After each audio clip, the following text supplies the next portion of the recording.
Greetings, everyone, and welcome to a Who Would Win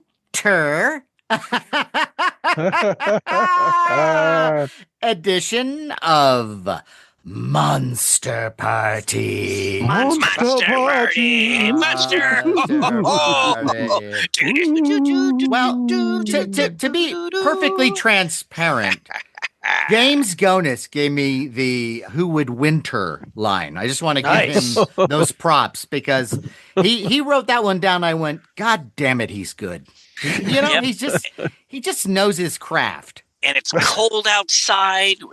We're shivering. We're in winter, so winter it's wonderland. We got our long johns on. Yes, we do. The Yes, fire's crackling in the background. I'm sitting on a hot mug of cocoa. It's the holidays, and it's winter. Yes. And speaking of hot mug, who are you, sir? I am a hot mug. I am Matt Weinhold. I am Shawn Sheridan. I'm Larry Stroth. And I'm James GONIS. Ho, ho, ho. Oh, and for this, This is fun. It's just festive already. Yes. But for this episode, we're bringing back one of our favorite topics. You know already what it is. Yeah. This is so fun putting together this list. I was laughing as I was putting. I think listeners are in for a real treat. And so the title for this episode is Who Would Win Volume 8, the Winter Edition. The Winter Edition! Who would win? Oh, and what is that, of course? That's one person or a group of people go into a room against another group of people, or one person. Yep. Two go in, one leaves. That's right. Sci-fi horror characters, fantasy characters, Yes. monsters, aliens, superheroes battling each other. Hypothetical clashes between these characters. That's how we've done it in the past. That's right. It's your standard schoolyard game. It's a mashup. It's a genre mashup.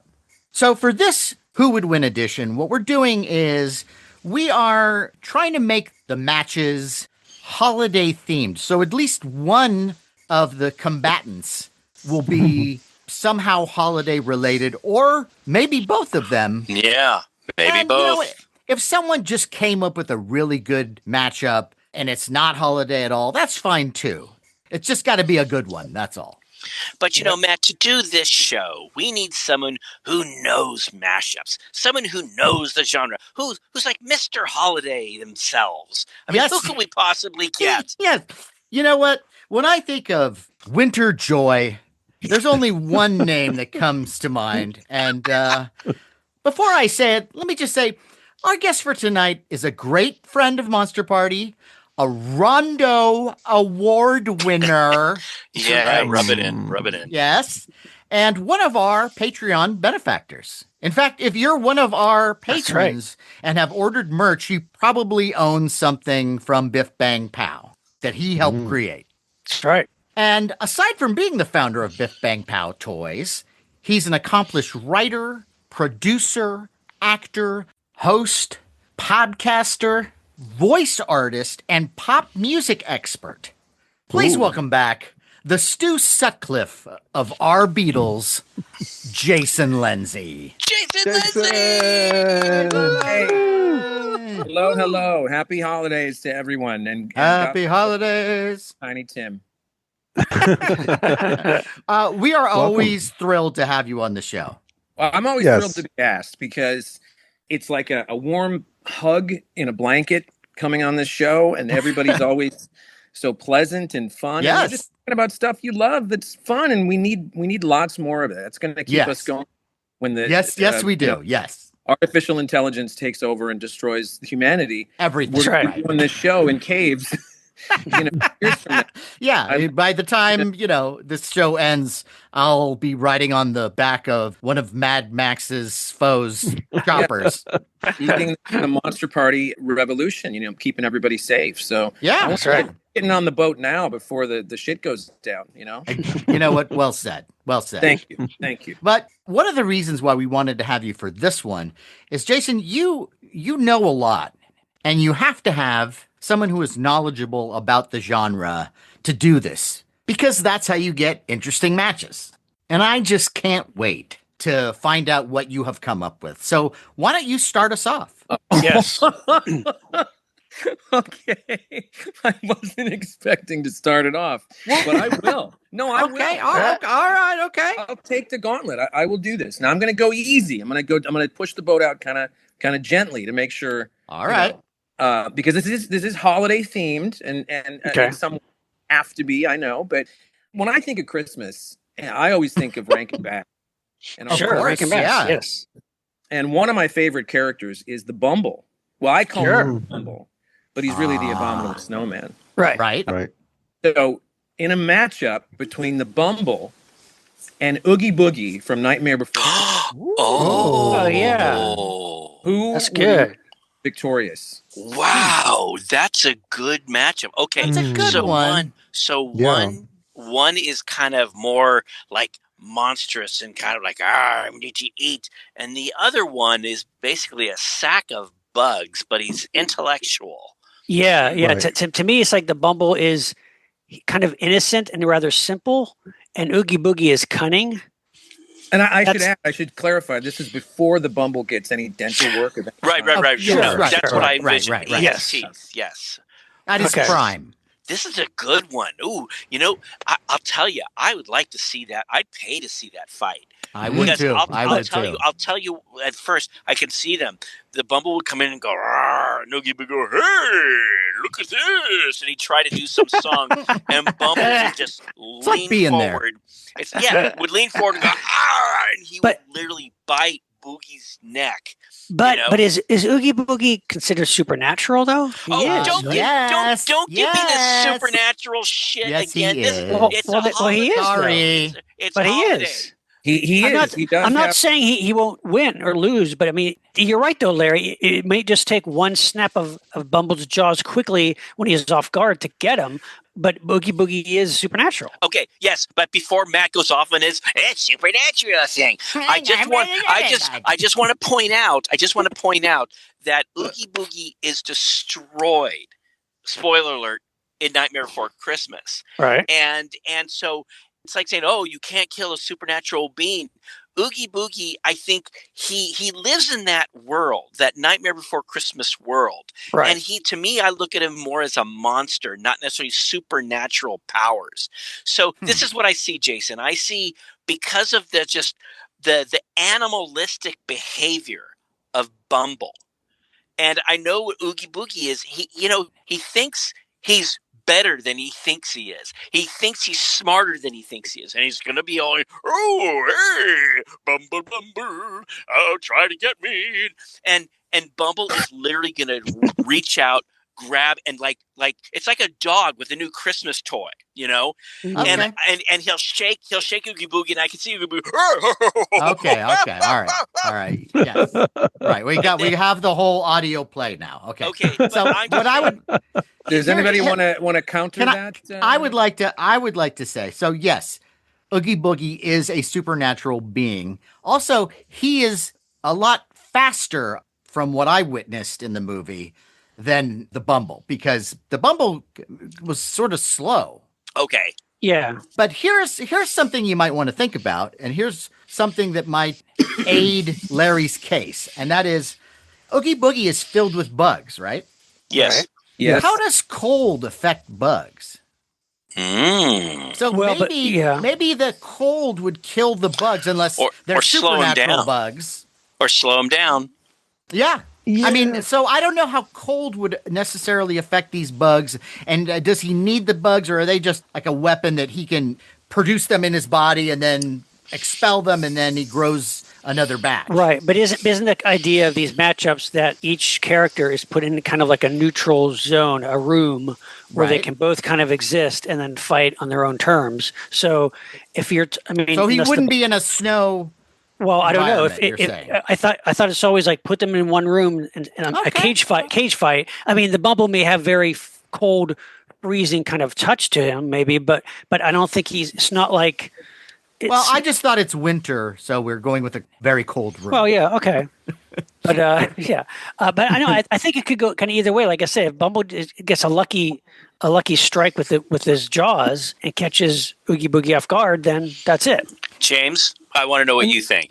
No, I think Bumble would have to be really lucky because I think Oogie Boogie has intellect on his side, as you said, and Bumble is just not that smart. And you've got the whole classic David and Goliath situation, and usually David wins. So I'd give it to Oogie Boogie. I mean, if a dentist can beat him.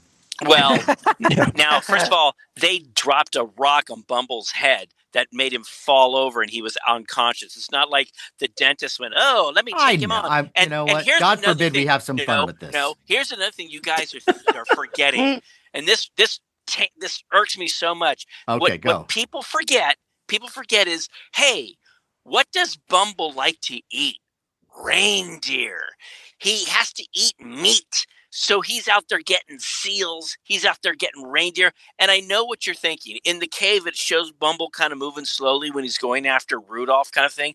But he does grab that ice thing and smack Rudolph, knocking Rudolph out. I think Bumble is much faster than you guys think. Because you got to be fast to eat a seal. Or we didn't see that, but I'm just in my world, it's in the fan fiction. It's in the fan fiction. It's in your slash fiction. No. This is where it gets tricky. This is where Jason, this game gets tricky. Yeah, but Jason, what do you think? What do you think? So it's like, how did the Bumble get so big? Oh, I guess he's eating snow all the time. No, guys, he's eating meat. Well, we're not. Yes, you are. We don't have a problem with his diet. Yeah, and sure, if calm down, Oogie Boogie was, if his stomach was filled with reindeer, then that'd be one thing. But I'd like to just say this beloved holiday classic that I've known my whole life.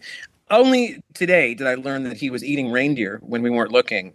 I don't think I knew that or caught that in the thing. He actually ate reindeer. Well, they say that one of his favorite things is reindeer, and he's always looking for reindeer. And the other thing is, look, we all know, we know there's Dasher, Dancer, Prancer, Vixen, Comet, Cupid, Donner, and Blitzen, and there's Rudolph. Okay, and they have these little families. Well, we don't hear the stories of, well, what happened to little Timmy Reindeer? Well, Timmy Reindeer got eaten by the Bumble. You know, that's right. That's the special I want to see. Okay. Well, I thought off the top, my gut says Bumble. Okay. Only because of the berserker, that primitive kind of monster brain that he had, and he was really angry and in lots of pain. And Oogie Boogie's got some supernatural powers, but if he gets in fast enough, that he might emerge victorious. But we just may never. No, I think we know. So let's vote. So Jason, let's do the vote. Okay, Matt. I am for Oogie Boogie. Okay, I am for Bumble. I'm thinking I'm for Oogie Boogie. James. And I'm for Oogie Boogie. I'm gonna go Bumble because I can't do that to Larry, so I'm gonna go Bumble. Whoa! Wow. Aww. So that goes to Oogie Boogie. God, I think you guys are off on that. You're so wrong. But see, this was a good matchup. Yeah. That's good. We're arguing about it, and we're Okay. I still could.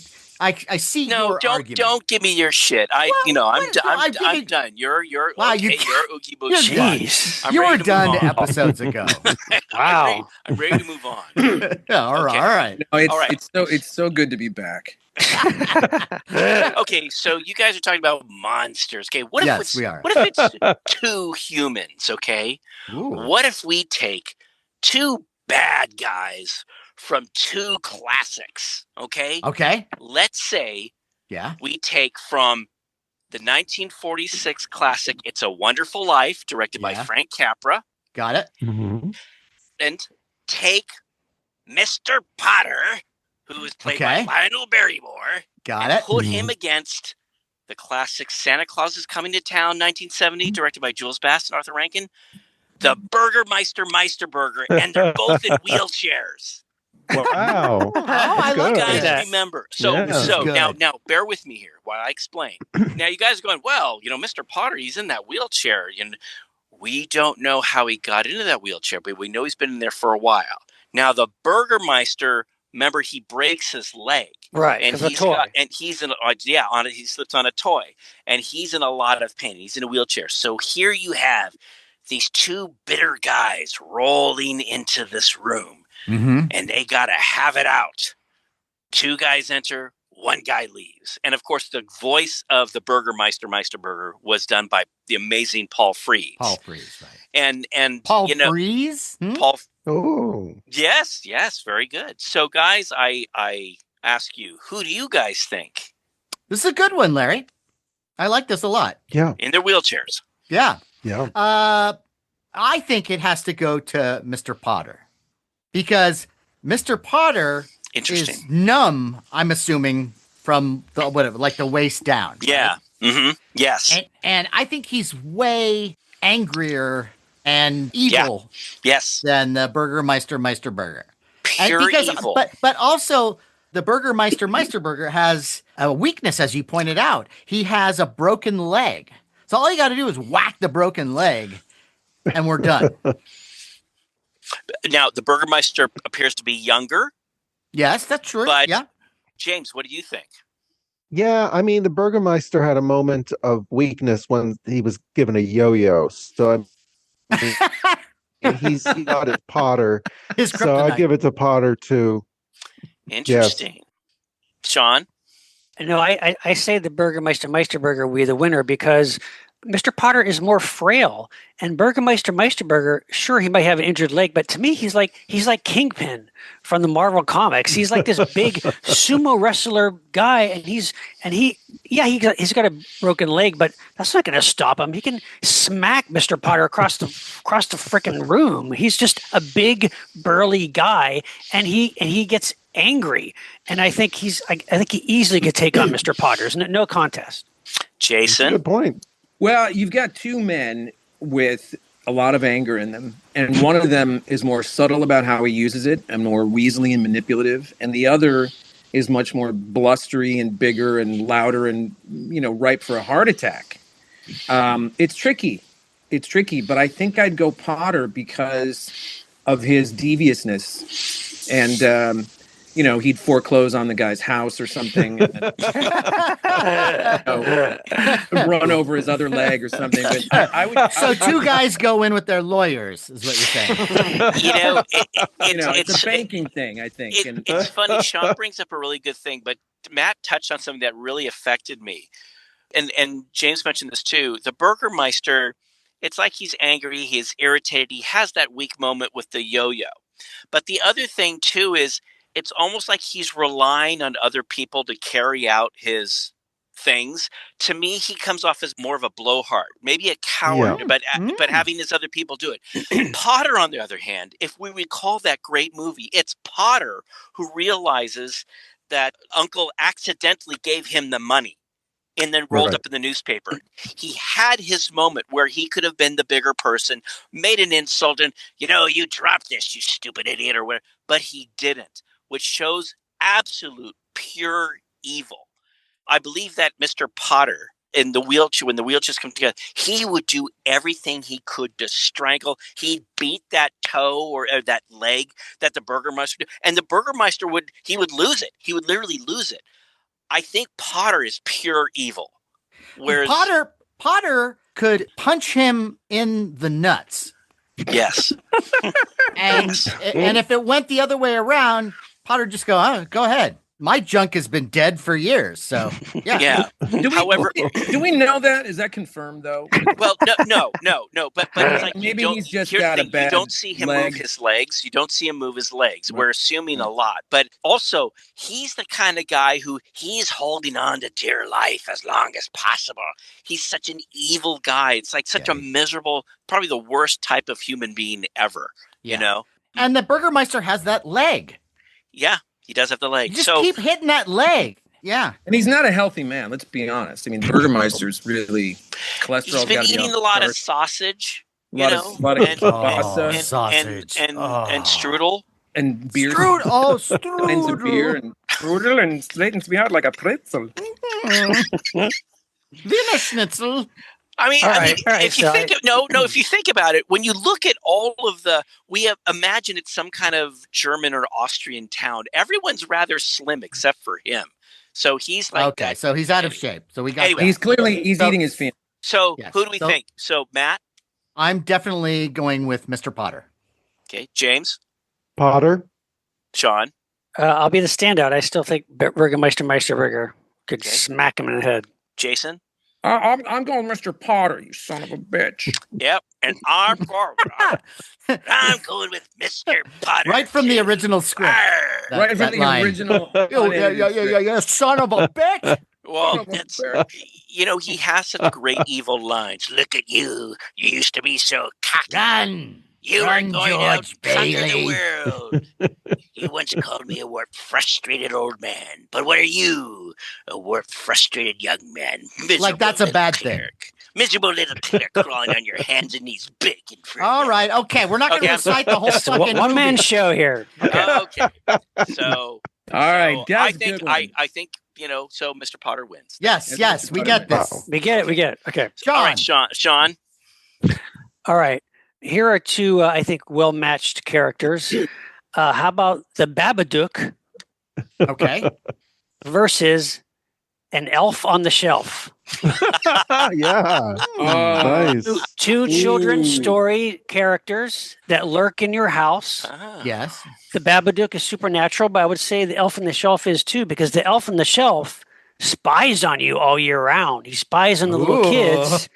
And then he travels back to the North Pole to report to Santa on how the Yeah. kids did. With the information. Yeah. Right. And we don't really know the extent of the elf on the shelf powers. The Babadook, of course, could, possess humans, but the elf on the shelf, I think the elf is devious, and I don't know. I'm wondering kind of still who would win.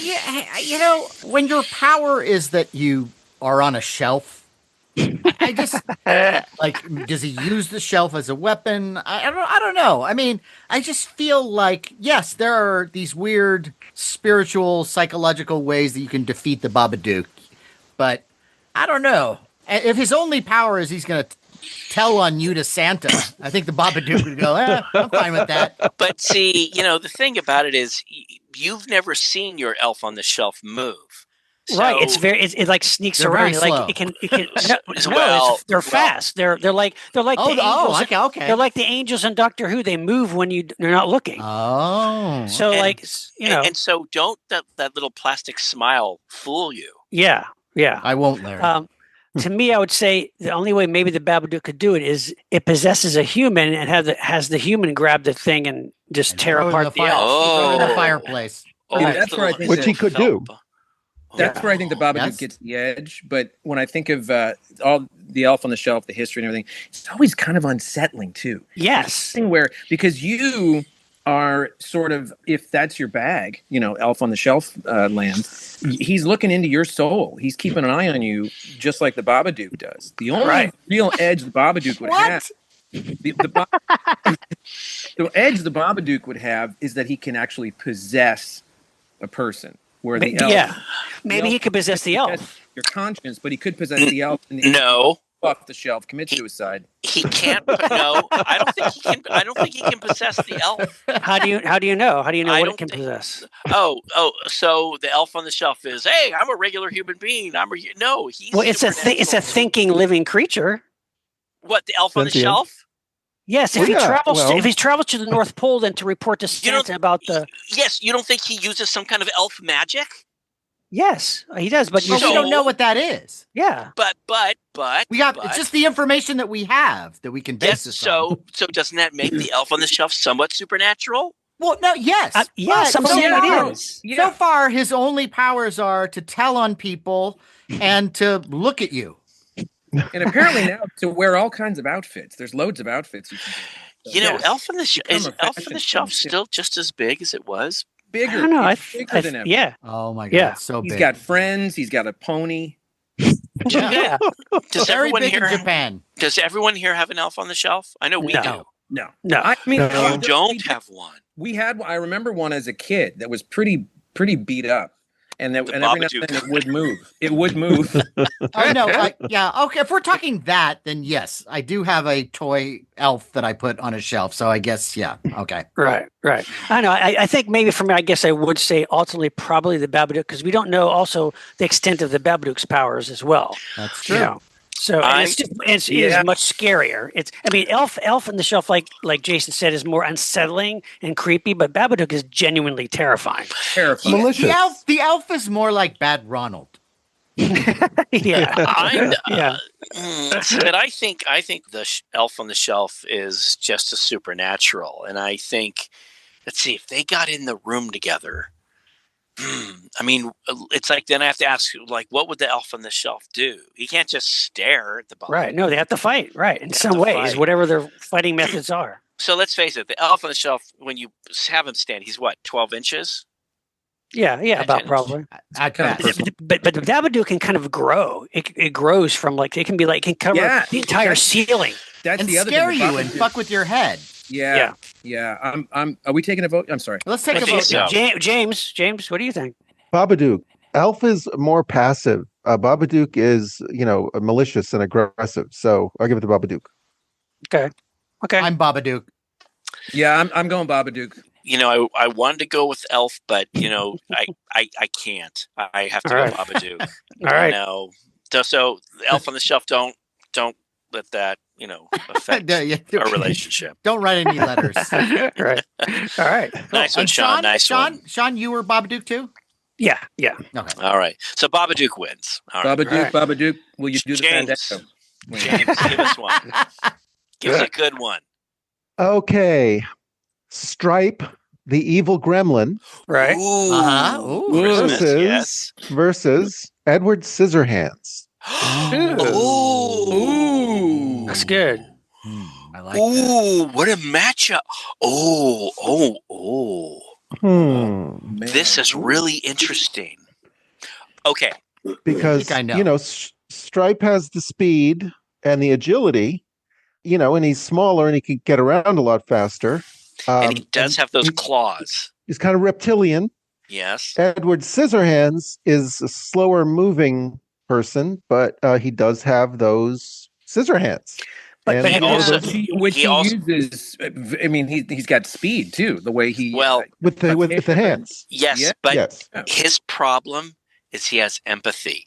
He feels for. Yeah, but in this case, it has to be a kill or be killed situation in one room. This is self-defense. It doesn't matter, Sean. You can't. If you were like, oh, I have sharp things in my hands. Oh, I cannot kill that creature. Oh, I mean, I don't know. Well, to me, if you have to survive, and also we've never, as far as I know, in the Scissorhands film, you never see him have to defend himself against an attacker, right? Wait, he does. He kills somebody. He kills. But accidentally. But isn't it accidental? That's it, though. Oh yeah, right. That I think decides it because on accident he'll kill you. Imagine. Right. So what if he wait? Unless he gets a taste of it.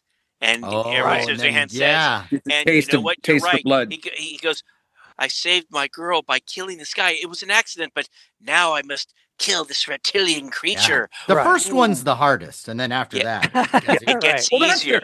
That's what we learned from James Bond, right? That's the movie, really. There's all this kindness in the movie. Oh, this poor creature. Really, they're all terrified because they're thinking, he's on a razor's edge. Yeah, right. Yeah. Got a 1,000-yard stare. He's like Jack Nicholson in The Shining. If we all had scissor hands, as nice as we are, we'd be killing people left and right. Right. And of course he's upset because he can't use his hands. Oh, I know. I know. Right. So he's frustrated. That's frustrating without scissor hands. Right. Yes. Yeah, I think I'd have to go Scissorhands. Yeah, I'm Scissorhands. I mean, Stripe can be terrifying and he can be vicious and cunning, but I think he's got so many of those. I mean, every finger's got. I think Scissorhands got it. He's fast. He's so fast too. Yeah. Were you talking about Scissorhands or Stripe? Scissorhands. When you watch him cut the hair and do the hedges and things. Yeah. Very fast with those scissors. Yeah. See, the thing is, though, I mean, I would have leaned more towards Scissorhands too, except all Stripe has to do is get behind him, tackle him from behind, push him down the stairs or out the window or something. Scissorhands isn't going to be fast enough to turn around. he doesn't have that kind of. That's No, true. James. Well, we James. don't know James. that. No, James. You're going to far more detail. All Stripe has to do with those claws is race by Scissorhands and get the jugular by the neck. Yeah, yeah. But that's easier said than done. Yeah, if he can get past those scissor hands, though. I mean, but he can. If he tackles him from behind, he can. But how's he going to get behind him? And I also think that he could right himself. You know how like those robot dogs, you try to push them over and then they do that thing that they get back on their feet. That's I don't think know. Edward I don't know. Scissorhands can do that. Okay. This is very good. Let's remember it. Stripe is a psychopath. I mean, he's a Yes. He is the darkest recesses of the id. It's just I'm psychopath. gonna say Stripe. Okay. Are you gonna go Stripe? Yeah, I am. Yeah. I am. I still go scissor hands. I don't think it's a slam dunk. I'm not saying it's not a slam dunk. I still think I'm going to give it to scissor hands. Yeah, it's not a slam dunk, but I'm going to go Eddie baby. I'm going Stripe. Two stripes. We got two stripes. We got two scissor hands. Uh-oh. I'm Scissorhands. Oh. Well, there you go. Scissor All right. And I want to know what you listeners at home think, because I'm not sure I totally agree with this one. Okay. You're just tuning in. All right, Matt, how about you? All right. I'm gonna start strong here. Here we go. All right. Ready? The It's Alive Baby versus the Baby Jesus. Wow. Oh my God. Now look, before anyone sends us any letters. You were going to get letters. This is all in good fun. This is all in good fun. Hypothetical fantasy. Not for Jesus, it's not. No, and actually, this is in my view, it's very complimentary to Jesus, as this discussion will reveal. Okay, may I ask, is it the baby Jesus from The Little Drummer Boy? It's just the baby Jesus. Wait, is it like? I mean, sure, it could be specific baby Jesus. Why not? Well, okay, fine, yeah. Oh, so not the Jesus Christ superstar Jesus. It could be whatever. Is there whatever baby Jesus there? you want? No, but it's the baby Jesus. From the baby Jesus from Little Drummer Boy. From the Bible. There was this thing called the Bible. Okay. Does the baby Jesus? Hey, what does the baby Jesus? Well, it's the holiday. Because I don't know what he's a baby. He's a baby, but he's divine, and so yes. He have what? He's spouting let Jason talk when he's born. Well, no, I'm saying he doesn't quite have the awareness of what gifts he might have. So what he would have then as a divine being would be like the defense mechanism or a defense. Again, this is a gray area for me. Could the baby Jesus just be harmed by a fry pan that fell on his head? Like I don't. It could. So he's just like a regular Tex baby. Avery. That's the Three Stooges baby Jesus short. He's a regular baby. And if an anvil fell on him, he is a mush. He's a baby, sure, yes, but he is divine, right? So later on, he's able to do miracles and okay, that's but captivate he's aware. people. He's aware of his. Well, no, he's surroundings. aware. But as Jason was saying, the defense mechanism could kick in, and I think it's close because the It's Alive baby could just pounce and just start tearing him to pieces. But there also could be that thing where maybe the baby Jesus just looks at him, and now the It's Alive baby gets the spirit of goodness in him just by being caught in the baby Jesus's. I mean, to be honest, the It's Alive baby is never really necessarily inherently evil. It's like a frightened animal, and it just happens to have very, very sharp and dangerous claws and teeth that it uses when it feels it's in danger. But if it felt that the baby Jesus was an enemy and had to fight it, I think it's a good chance it could kill it. But like Matt's saying, if there's divine powers on Jesus' side, I don't know. Yeah, it's been a long time since. Well, look, it's like what you guys are saying. Like when Superman was sent down and Superman came back, he was in a toddler. He's a toddler, and he was really strong, and because he was impervious to pain. Guys, that's not Jesus. Well, see, my question is, and maybe Larry knows this. I'm a little fuzzy on some of this history. But wasn't it that he got more divine sort of as he grew, and then things started to happen, in the teen years? There were the stories of things that were more. Sure, right, yeah. Yeah, right. So do we know that it was that? But was he that as a baby, which would make him? He would have some kind of defense mechanism. So you're saying that in the Bible they forgot to put in, and Jesus had could fly, and that baby Jesus had incredible strength, and we just don't know.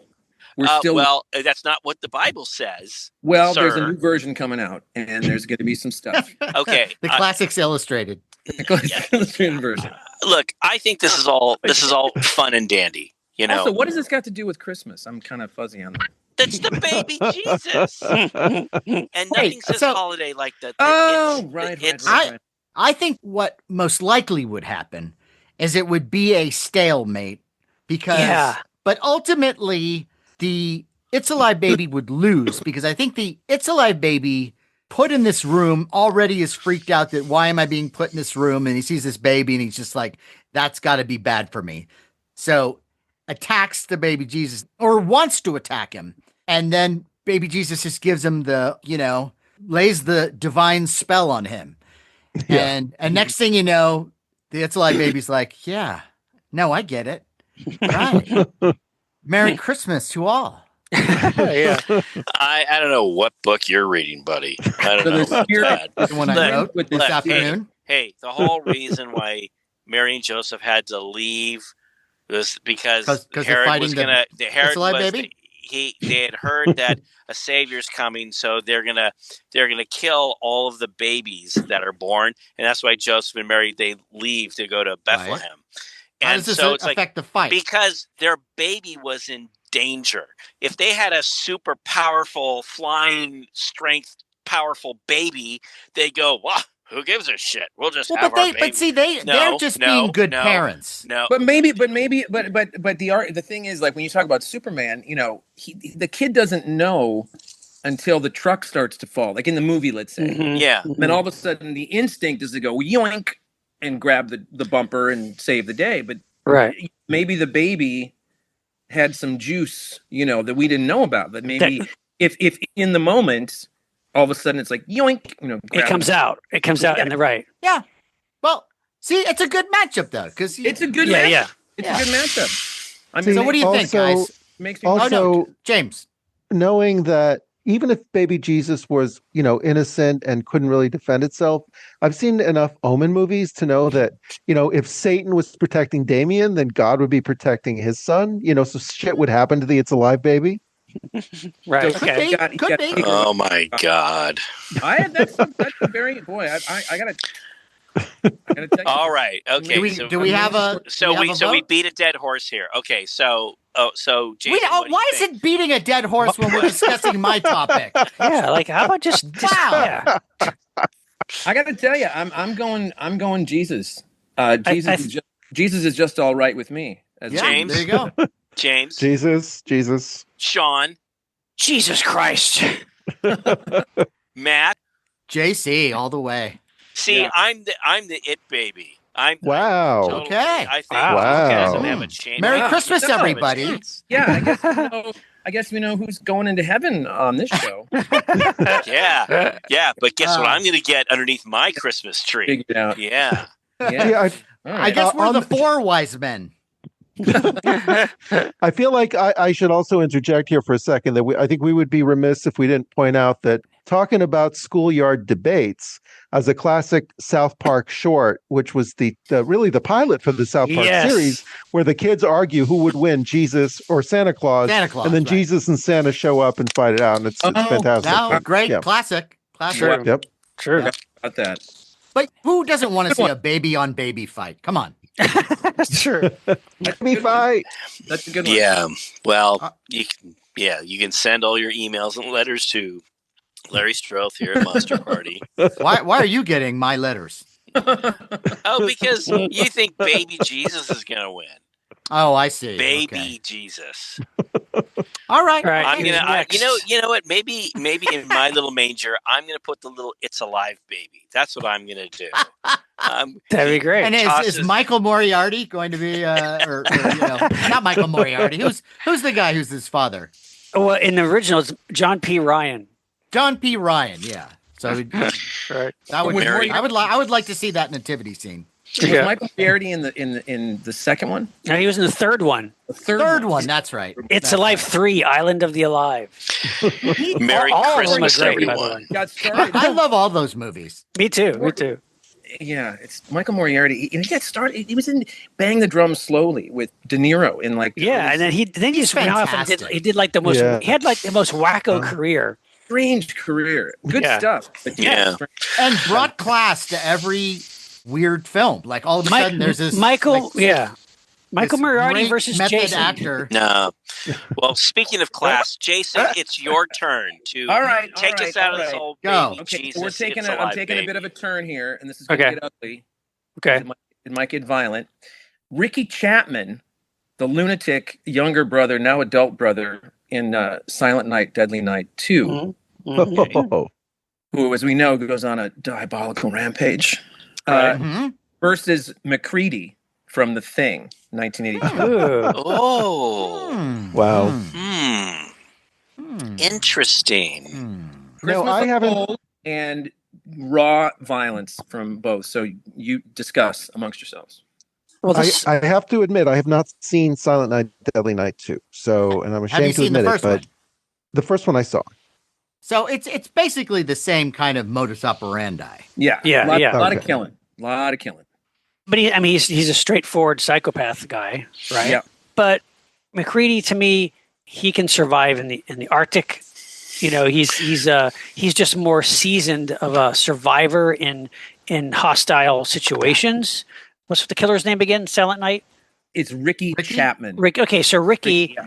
yeah, he's off his rocker, and he can have spurts of like energy of out of his psychosis.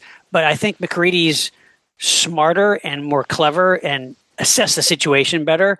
I mean, he's up against the most fearsome, constantly changing creature ever, in the Thing. So Yeah. But they're I both agree. kind of improvising, like Ricky does, the antlers, all the weapons that are used, and it's sort of, I'm thinking, mano a mano in a room, improvising. I think though in those movies, both 1 and 2, it's a lot of using the element of surprise to get the upper hand. mhm. Whereas, Jesus, I mean, McCready is right there at the door with a stack of dynamite Yeah. ready to blow everybody up. That's the length he'll go. And I wouldn't have even thought of that like, oh, great. Yeah, just have a bunch of dynamite and dare everybody to take it from him or he'll blow them up. Bluff. Yeah. Yeah. Yeah. I think I have to go with McCready. Does McCready have his flamethrower with him? It can be in the room, I suppose. I suppose in this case, all the weapons that use. I think they should have Yeah. their weapons. Yes. Yeah. So axes and Deer antlers, wax. Right. Right. What if they didn't have the weapons, though? What do you think? I still think McCready. McCready, Yeah. right? You know what I think, Jason? It's only because I think McCready would be aware of his faculties. That's what I think. He's aware and maybe not, nutty or psychopathic. Or I'm just thinking that maybe that it's tough. I mean, I think he's got but the natural the survival kind of instincts. And I'm leaning towards McCready. yeah. I lean McCready because they're both slightly crazy humans. Because McCready's, he's got it together, but he's a what's the term? What's the term I'm thinking of? A-list Push star? to the edge. No, yeah, but there was another term. But yeah, push to the edge, where it's like like you say with the dynamite, you're just like he's ready to kill himself. He's ready to do anything to Anything win. to survive. Yeah, Right. and up against a lunatic, psychopath. Yeah. I lean McCready. I think we're unanimous. McCready. McCready! All right. But Right. but Mary Jason, McCready, everybody. But Jason, it gave us something good to ponder. That was really Well, good. you're going to be thinking about it later too. Trust me. Yeah. Oh, yeah. But I'm gonna shake things up a bit. Do it. Ooh. Yeah. Okay. We're not even going to talk about two humans. We're going to talk about two frozen things. Let's say we take two great animated classics. On Okay. one side, you have Frosty the Snowman. Yes, good old Frosty the Snowman from 1969, directed by Jules Bass and Arthur Rankin Jr. The voice of Frosty was Jack Vernon. He does a great job. That happy, bubbly Frosty, and he's kind of got that body with the hat. Yes. But put him up against dun dun dun dun Olaf from Frozen from 2013, directed by Chris Buck and Jennifer Lee. Josh Gad is the voice of Olaf. So basically, you have two snowmen, happy snowmen, that have to go against each other to the death. So, could you tell me what's the guy from Olaf? Frozen? Because I haven't really watched too many. Yeah, shows. near advice. So wait a minute. Are you powers guys does telling me? Are you guys telling me that you have Larry. not Yes, seen Larry. We're Frozen? telling you. Yes, Larry. We're telling you that. We haven't seen Frozen. Oh my God! I've only seen. I know. Isn't it terrible? Frozen. Are But you guys kidding me? Larry, we Let like it go, monsters. Larry. Let it go. Let it go. Oh. And tell us the powers, and let's get through this. I've seen the porn version. Yeah, I've seen exactly. Me too. He's a snowman. What are his powers? He's a freaking snowman. What are his powers? You think he has magical power? That's what I'm asking you. What are his powers? No, he's a snowman. Well, this is pointless since no one has seen What do the you mean film. it's pointless? I've seen him. I mean, I've seen scenes with him. You can't not see him. He's Jason, everywhere. have you seen Yeah, the he's movie? everywhere. I need to know, though. I thought since you're the expert, you would tell us what he. Listeners, what his I am powers so are. sorry. I am so sorry. We have so many it's diehard Olaf fans listening to this podcast. I'm really worried now. It's like You the see one how animated dangerous film that's this- made over $1 this billion. topic is? It's like Larry, everyone has seen it. Larry, what does that matter? Just tell us Yes, what. everyone has seen it. Are you like? What does that matter? I guess you're not going to go see Wicked either. Oh, everyone's into Wicked. No, it's 2.5 Avatar. hours. Avatar. I don't want to It's 6 see that. hours long. Everyone has seen Avatar. I don't want to Jesus see Christ. All right. Well, wait a minute. Let's. No, Wait. Sean, if everyone is going to see it, that means you don't want to see it. No, How about if it's something that doesn't appeal to me? It's a great film, and Well, look, Olaf. I don't doubt it, Larry. He doesn't have any magical powers. Okay. He is a snowman. He is a walking, talking snowman. Well, isn't Frosty magical? And Yes, he is. Well, then Frosty Yes, wins. he is. Then Frosty wins. Because he's big. Olaf is created from frozen magic, and when it's summer stuff, he gets his own little flurry following him wherever he goes. Aw, so that's he cute. always stays frozen. He can walk around. See, now that's what I was asking. Yes. What's his if you just power? calm down and tell us what I know. what do I you, can what hear. do you I can think, hear Larry? listeners screaming at their listening. Oh, I'm device, sure going, they are. Yeah, me too. Incredible.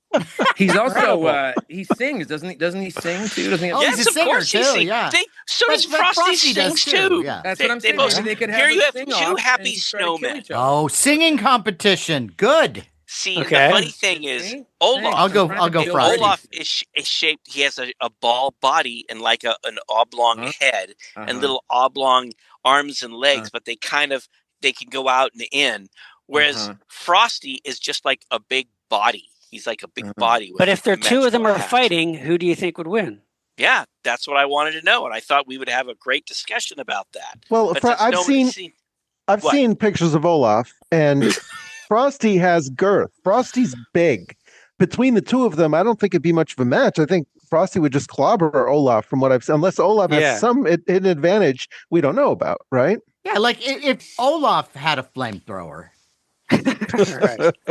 But I think it's just two snowmen going at each other, and Right. if we're talking about that and not that anyone's going to melt because summer is coming, Right. and I give it to Frosty.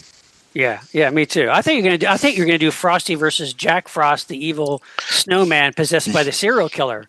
No, That would have been. I thought it was going to be Frosty versus Sam the snowman. Oh yeah, right. But Sam has a guitar and an umbrella as a weapon. So True. Shall we go and name some other frozen snowmen? Who What I are some other did frozen that you guys characters wish I did? that we no could? one's seen Olaf in the film Frozen. I guess it's weird. I kind of thought this was called Monster Party and not There's Disney the, Party, but I Hey, guess I'm wrong. Gina, wait a if you saw minute. the movie, there's a big ice monster in it, Sean. There's Is a that big cool? ice monster. Then why didn't you have Frosty fight that guy? But Because it's not a snowman. It's an ice he's a monster. But he's a monster. Hey, to defend Larry here, his choice is perfectly valid. Well, yes, no, but his insane reaction to people who have not seen Frozen is unwarranted. His shaming us, his Olaf shaming, the constant shaming is the part that I'm having. Because every person has to have seen every movie that Larry likes.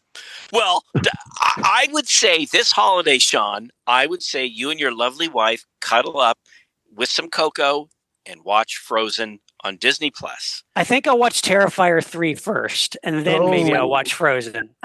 Did you say Coco? Okay, I did. Ooh, Coco. You had me at Coco. Okay, so basically you guys are saying what you know.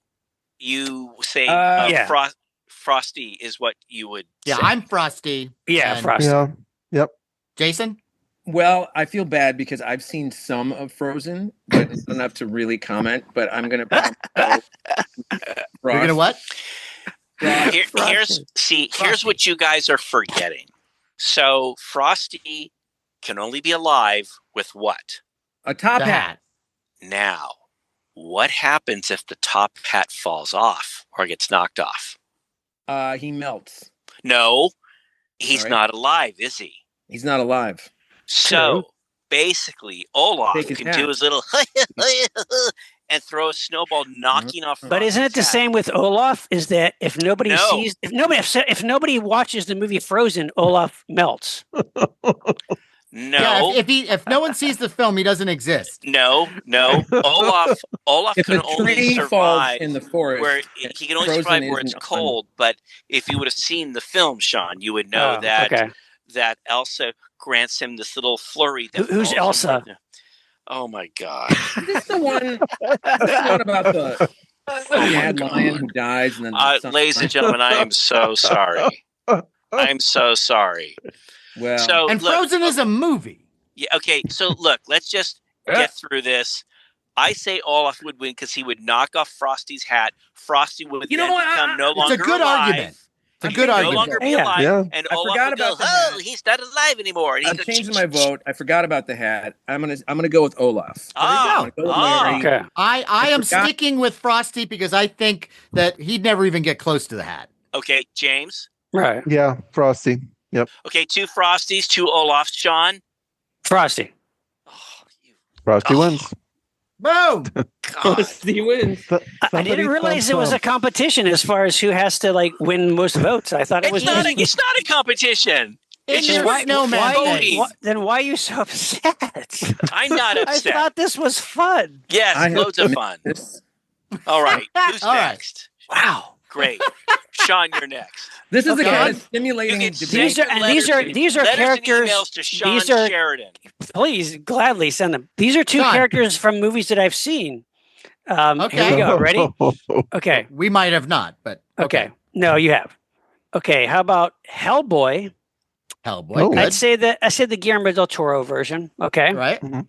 I think this would be an amazing battle, by the way, versus Krampus. Ooh, that would be a cool fight. Yeah, because the thing is, and I love the Del Toro. Me too. Now he is almost indestructible. I mean, he's not, but and supernatural. But he isn't the supernatural because he's aware of the history of supernatural things and pulls different totems and artifacts out to do certain spells. So what I mean, inherently, he is not a superpowered being. Am I wrong? I mean, I know he's the devil kind of. But can he die though? I mean, how do you kill Hellboy? See, I thought he could die with a hell gun. Well, how do you kill Krampus? Exactly. Well, Krampus is terror. I mean, Krampus to me is like a thing that's lurking all the time. You know, because are you talking about Krampus from the movie or like the legend? Yeah, which Krampus are we talking about? I think because I'm not really crazy about the Krampus movie, to be honest. I would say just the Krampus mythological figure, which which doesn't really he doesn't really have any powers. Well, other than being aware of good little boys and girls and what they're doing, he has a sack. I beg your pardon. Oh, you mean the one? Right. Yeah. I mean, I don't know for sure about the other sack, but he's definitely got a sack. But he's aware in the way the elf is. You know, the elf on the shelf thing. Who's good or bad? So he doesn't. But does he have a demon though? He's like kind of a demon in a way. Yeah, but he knows. And I'll bet he's strong. Yeah, but I don't think he's Hellboy strong. Wow. That's where I'm going. But he's got enough power that he knows when a kid has been bad that he puts like a bundle of sticks in a bucket or something, or outside their door. Yeah, or something. sticks are involved. Yeah. So Ooh, sticks. yeah, but I I don't know what else he can do if he's that powerful to know if you've been good or bad. I picture this as like a high concept comic book or movie that I would actually pay to see. And I would say that in that movie or comic book, Hellboy would win. That's my Yeah, gut. me too. Okay, I think so, because I think he just is so, he keeps going, like no matter what happens. He's formidable. He's got that giant fist. Yeah, I mean, and Krampus is very, I mean, they're kind of similar in kind of size and features in a way, in some ways, but I think Hellboy would too. I think he's just not going to give up. But see, I'd give him the edge too for the powers he could sort of conjure up too. Yeah, because the history of all these totems and things in his little. He's got a sack too. Now that I think of it, right? That's true. He could tap out and then bring Saint Nicholas in. Yeah, because he's got true speed dial. Yeah, true. Yeah, I think Hellboy. I'm Hellboy. I'm going Hellboy. Yep. Okay. I've seen both films. I'd say Hellboy. Wow, it's unanimous. Yeah. All right. Nice. Well, the first one. Right. Good one. That's good. Is it the first unanimous? Oh yeah, you're right. Okay. I think. If Hellboy and Olaf. All right. See, everyone laughs. Everyone laughs at all. No, that was on my list. I'm scratching it off now. James, Let please. it go. Let it go. Yeah. Okay. And that's a great song, by the way. Okay. This is not quite holiday, but it's wintry. Okay, that works. All right, that works. Couple of wintry Stephen King characters. Jack Torrance. Yeah. Okay. Jack Torrance versus Annie Wilkes from Misery. Ooh, that's good. Yeah. And you can give each of them an axe. Ooh, yeah. And she's I think I got it. Yeah. I think it's going to be Annie. Mhm. Because Really? yes, because Jack wasn't really all that great at what he was doing. I mean, he's up against Shelley Duvall. I mean, come on. Yeah. And she outwits him. Yeah.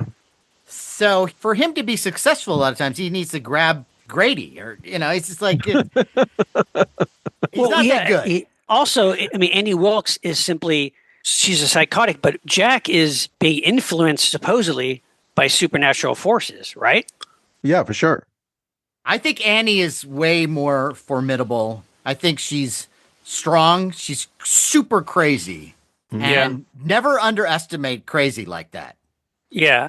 Especially when you see her in that film. She's in control more than Jack. Yeah.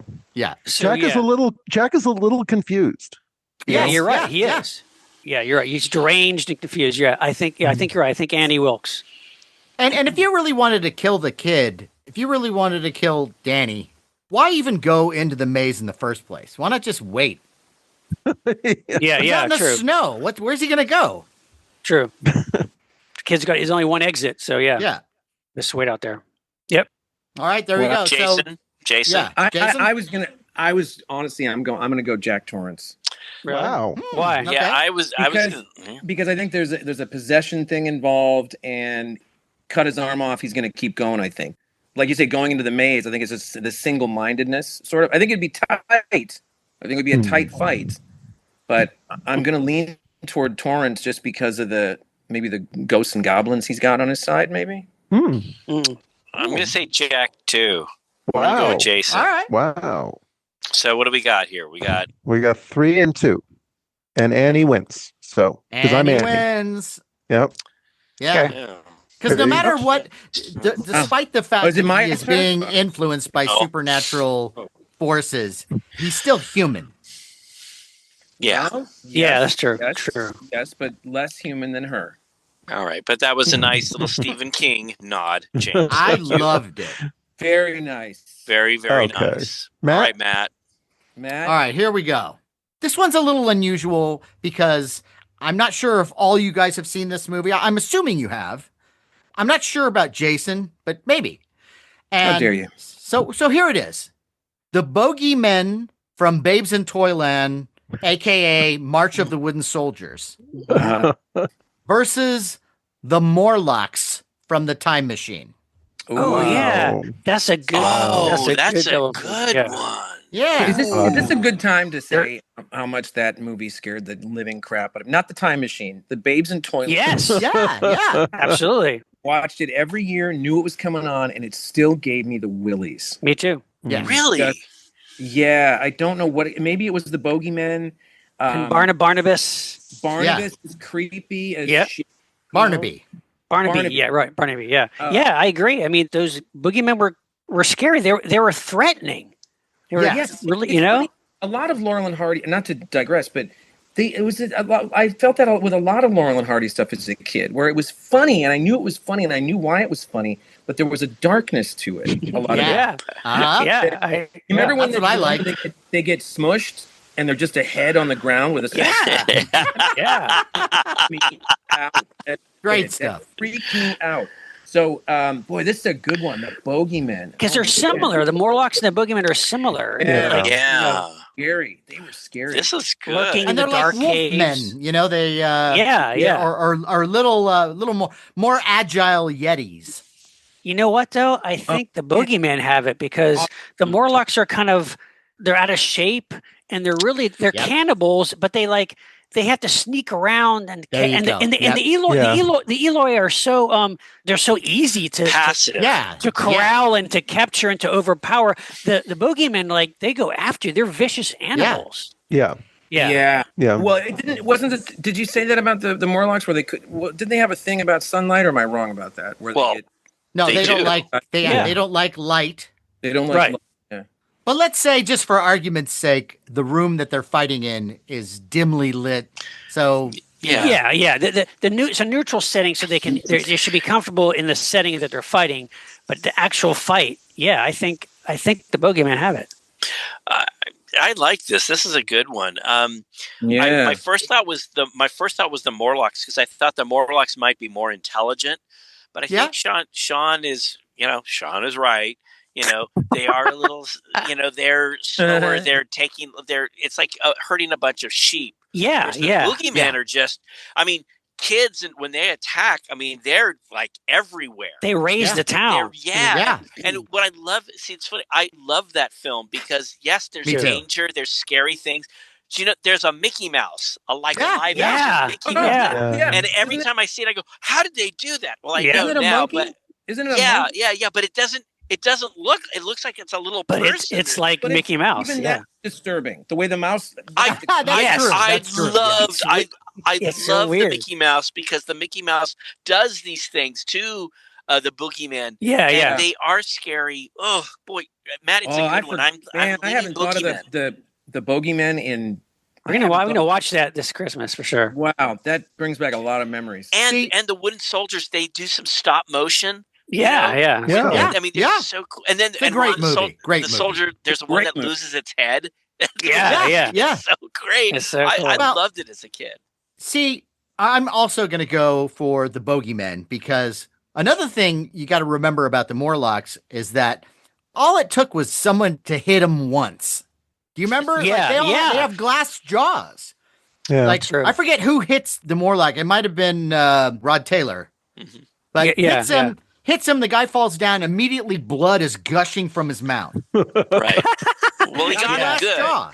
He got him good. Yeah. Yeah. But I mean, got- all it took was for them to fight back and they were done. Done for. Yeah. Yeah. But they are frightening. But that's Yes. a good one, though. Yeah, I So like we're that. all for, I the think vote is we're all for the bogeymen. I'm Yep. I'm bogeyman. Yeah. Yeah. I agree with you. Yeah. All right. I There you have it. should mention that the 80s remake of Babes in Toyland is also creepy and unsettling with Keanu Reeves, but for completely different reasons. Yeah. That's a weird. Okay. That's weird. Yeah. Yeah, it's just creepy weird. It's like Richard Mulligan is Barnaby, I think. Yeah. Right? It's Wow. It's bizarre. really low budget and it's It's just yeah. odd. yeah, it's disturbing. Jason, back to you. What do you got? Okay, well, listen, as listeners know at this point, and I certainly feel, it's getting pretty heated around here with some of these. I'm sorry. mono, Sorry. and I'm nervous about this now because I had one. You know, as the show has gone on, I'm kind of looking at no, that's a bad, no, change that thing. And then also, does it matter if a character's been mentioned already? No. No? No, if it's a No. different matchup, that's fine. Yeah, right. Yeah. Matchup, but it's not I don't know where I thought of it, but it's not quite equal. You'll get it. Okay. Stripe from Gremlins Yes, Uh-huh. yes. and the killer from Black Christmas. Oh, interesting. Wow. What's his name in that? Billy. Tommy or Billy? Billy. That's right, Killer- Billy. Third person. Wow. I think Billy would just freak Stripe the hell out. He just calls Stripe. Call him on the phone, and Stripe would run away. Stripe. Well, Stripe Yeah. is pretty creepy himself. So. Yeah, Does Billy have any? fight though? Yeah, Both enter in because a room. so Billy And has. Billy's good at hiding. He's good at hiding, but if you're in a room, It's where are you a gonna room. hide? Yeah. if you It's have a to fight. room. They go in a room. What if he brought paint or makeup to paint himself looking like the room, blend it in? Well, That's not going to fool Stripe. he uses weapons in Black Christmas, so I mean, if he has his He weapons has available, to be allowed a weapon, I think. yeah. Yeah, But I don't know. But still, I mean, plastic Stripe. bag. He's still a regular guy. I mean, yes, he's Yeah. psychotic, But he's sneaky. but Stripe is like I mean, as much as I want to give it to Billy because he's Yeah. he's way scarier to me than Stripe. Yeah. But I think Stripe would just. I mean, it was so vicious. He would just bite him in the neck. And Stripe is a creature. That's what I think. I mean, Yeah. with those, and it's not just his claws. He has the claws on his feet. He has sharp teeth. yeah. I understand Billy would be creepy, but even if he come out, I think it wouldn't scare Stripe. But Stripe's a bit of what we're not talking about with Stripe here is a bit of a hedonist. He drinks, yeah. You're right. loaded all the time. He's It's probably true. finding other stuff in people's drawers at their houses. He's eating everything in sight. He's not exactly a speed demon, and the fittest. He's he's indulging too much and imbibing too much of human stuff. And But maybe he's a survivor. Or- He's a well, survivor, though, just Jason. devil's advocate. I'm just saying. Yeah. Maybe he got some bad shrimp and bottle of ship. Right. Here- Maybe he's Okay. not quite at his best. I think that if the fight were not in a room, and if the fight was in that house where everything takes place in Black Christmas, that Billy would win. Because Okay. Yeah. Well, I'll give he you that. knows the house. Stripe doesn't. Right. Yeah, but I mean, I just think that there would be a lot of weird surprises, but it would all be the element of surprise. Yeah, I mean, if we're going with our classic, in a room, one comes out, one doesn't, then I'm going to go with Stripe, though. But Yeah, me too. yeah, Although Me Billy, too. Billy would be like in the room and go, "Oh shit." yeah. Sure, it was all fun and games on the phone, but Matt, these you know that witnesses. Distinctive Dummies came out with the Billy yes, figure yes. with a little No phone, with a little way. phone. Yeah, Yeah. really? Yeah, Oh, yes. God. Oh my God, Oh, yeah. wow. Yeah, that's cool. Amazing. But I think I had to go with Stripe though Okay. in this case. All right. Yeah. Well, I go Stripe. Yeah. James? Yep, Stripe. Stripe. yeah, I'm going to go Stripe. Oh, we're all in another agreement. unanimous. Stripe. Wow. But Jason, that's a good one. That's I Very just good. Yeah. coming around the corner of that room and just listening for Billy's breathing. Yeah. okay. All right. Well, I'm going to shake things up yet again. Okay. Ooh. Now, I'm going out on a limb because I'm hoping you guys have seen these two holiday specials. Okay. I hope. Now, The let's Frozen say on ice. no. Frozen Arbor Day special. No. Let's say you take the original, the classic from 1965, A Charlie Brown Christmas, Got it. Okay. Yeah. and you take a character from that and mix it with a character from Charlie Brown Thanksgiving from 1973. I think I know what one of the characters you're going to pick. And let's bring in the ladies. You have Lucy Right. versus Peppermint Patty. Yep, I figured. Oh, this is a good one. I like Two this. women I come like in, that. I like that. And I know what you guys are going to think at first, but I don't think it's as easy as you think. No. Really? No, well, that's really What are you good. thinking, Jason? What do you think? Well, my gut goes Peppermint Patty is a tough lady. Careful. Yeah. Lucy is just psychotic. She's evil. Yeah. Yeah. Yes. She's sadistic. Yes. She's sadistic. Yes. She takes the football away. so Yeah. much. Yeah. I hated Yeah. her in She's every special. devious. She is just a vile, she's like Mr. Yeah. Potter. She's like Mr. Potter. Yeah. That- Yeah.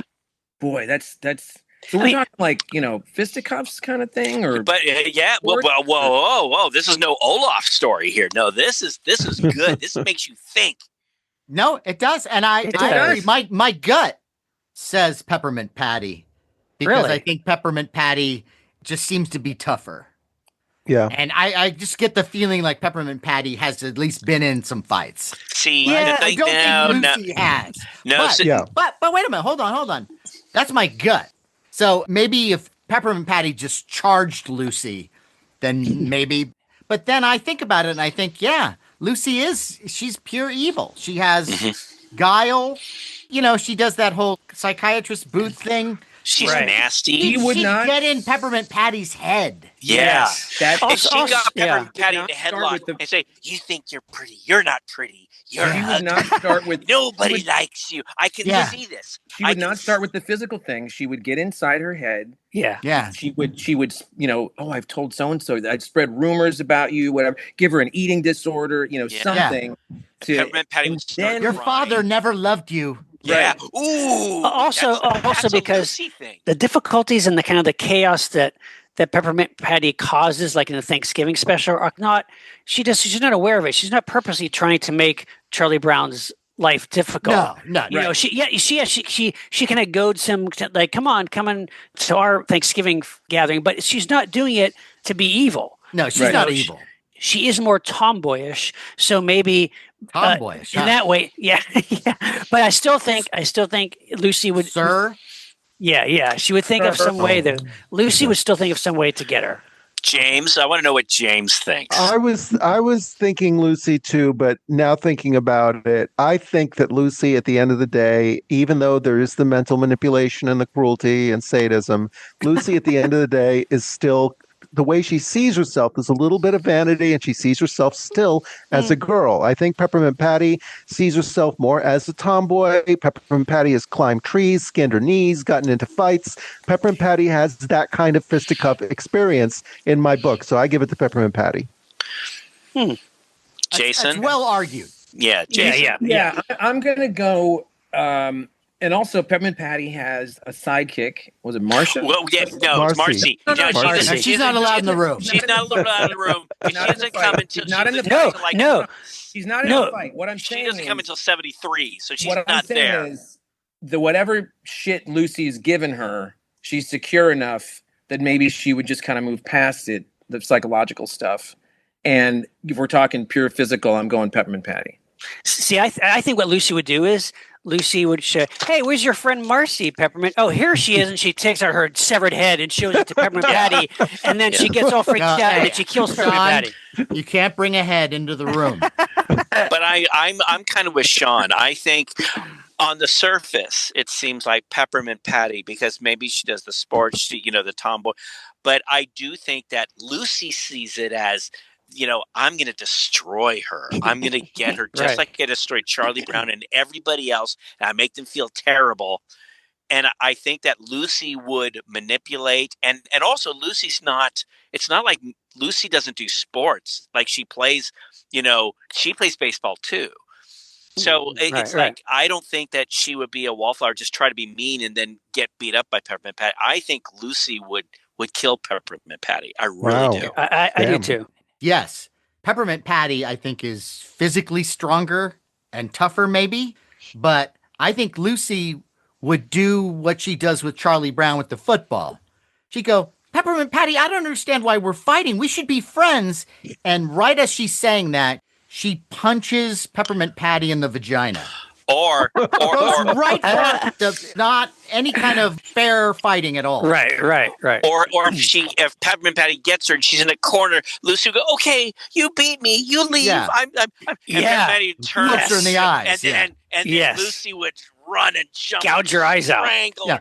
Lucy would chew her ear off like Tyson. Oh my God! Yes, She'd probably chew her face off. Like I don't think that Peppermint Patty would go there. I think what we've done is we're Is going to Lucy make that people, bad? I think Oh, we're yeah. going to make people look at that Charlie Brown special in a different light now. Yes.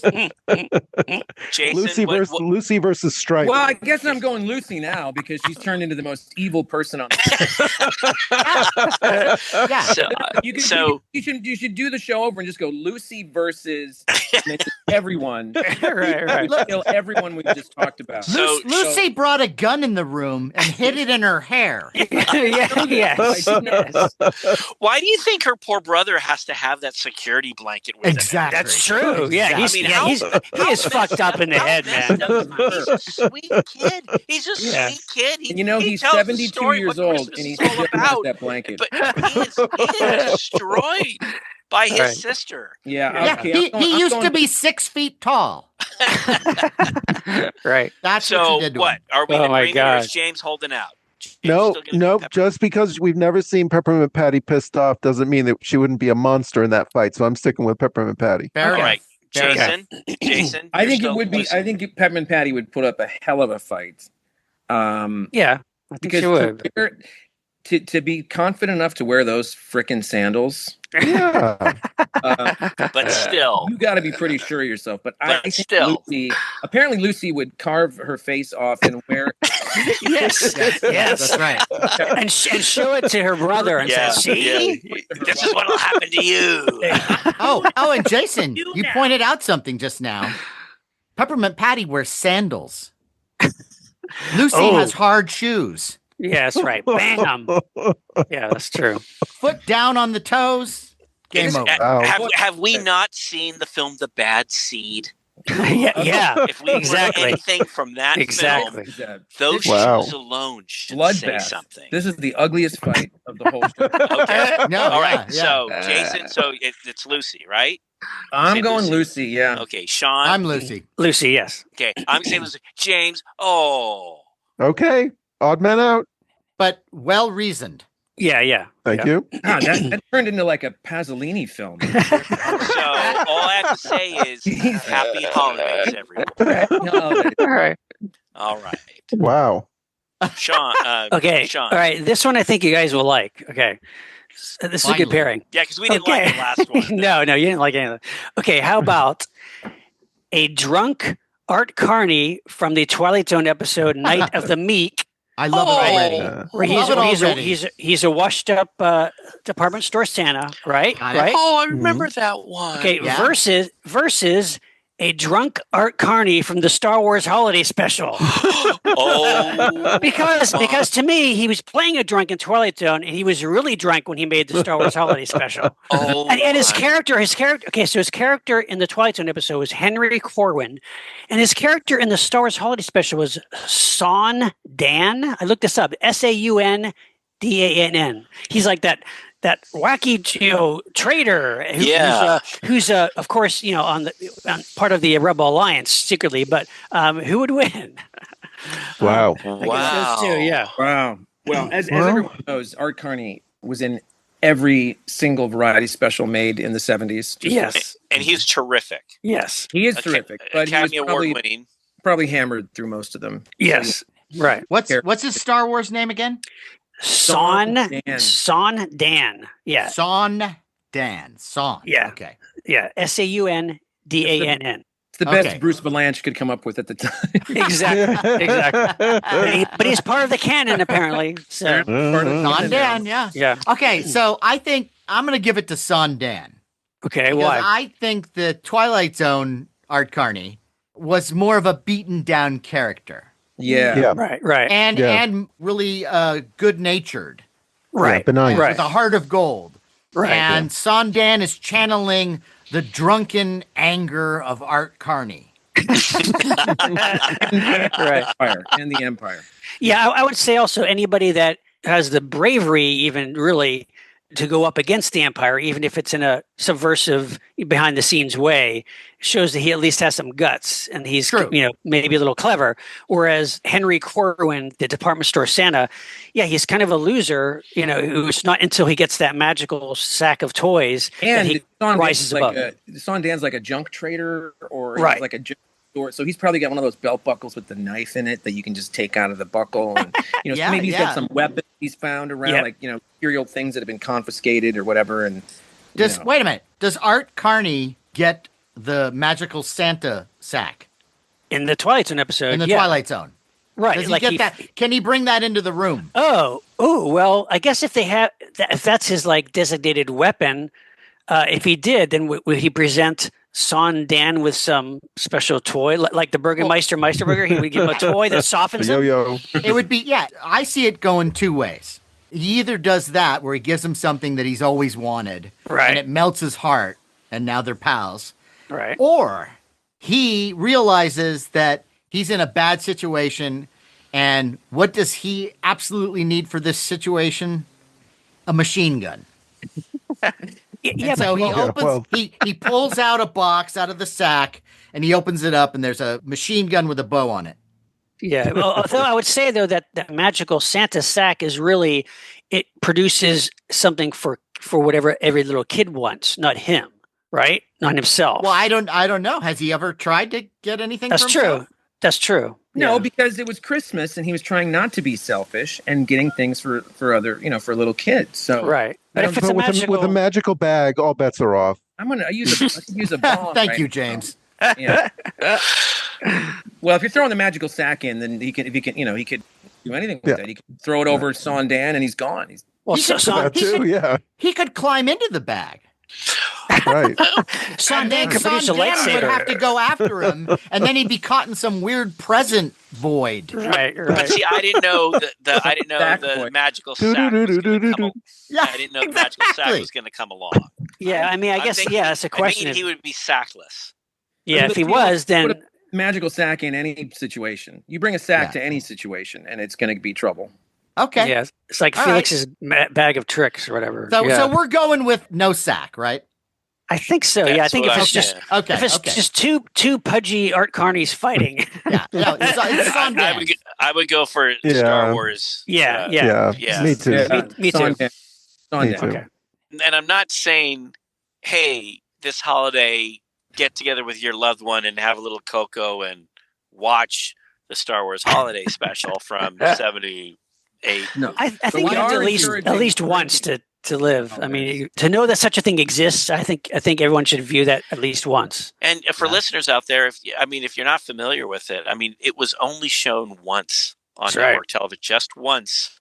And George Lucas made it. It was his personal thing that he wanted to destroy every videotape that was out there. This is Right. back in the days of videotape. Now it's Right. like, wow, the world of internet, So Right. it lives, and there's nothing he can do about that. But yeah, Right. And Jason Lenzi is part of a wonderful documentary. I love that about documentary.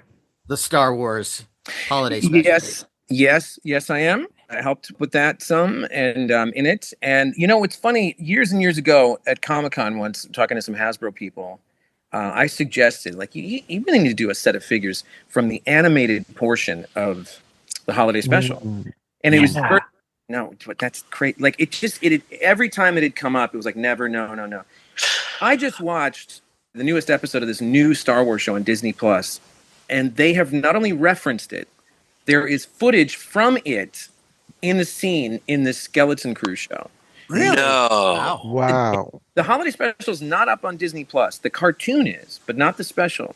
That's But, yeah. my God, they took a clip out of it and put it in this new show. And I thought, well, it's coming. One of these days, they're just going to stick it up there finally after all this time. Wow. But Yeah. Jason, am I wrong? I could have sworn we saw at Comic-Con that there were figures of Chewbacca in his Happy Life Day outfit, the red Yeah. Yeah. thing. Was There- that an actual? They did that figure, I think. I think Hasbro did that. And then they've done like a couple of ornaments and Well, Disney I have a done plush. things. I have Yeah. a Yeah. plush. We have an ornament too. Yeah. So in other words, it was Yeah. a licensed thing. Yeah, You know, Right. an official thing. They're celebrating at the parks, and it's just bizarre. I know, isn't it so weird? And that animated thing Yeah. was like done by a Japanese company, right? I think it was Japanese No, animators, It was wasn't actually it? done by a Canadian company called Nelvana, Oh, okay. who ended up years later doing the Ewoks and Droids cartoons. Oh, Okay. Okay. But it's the trip. But it And one of featured the- one of Boba the- Fett, right? It That was the Boba Fett. first.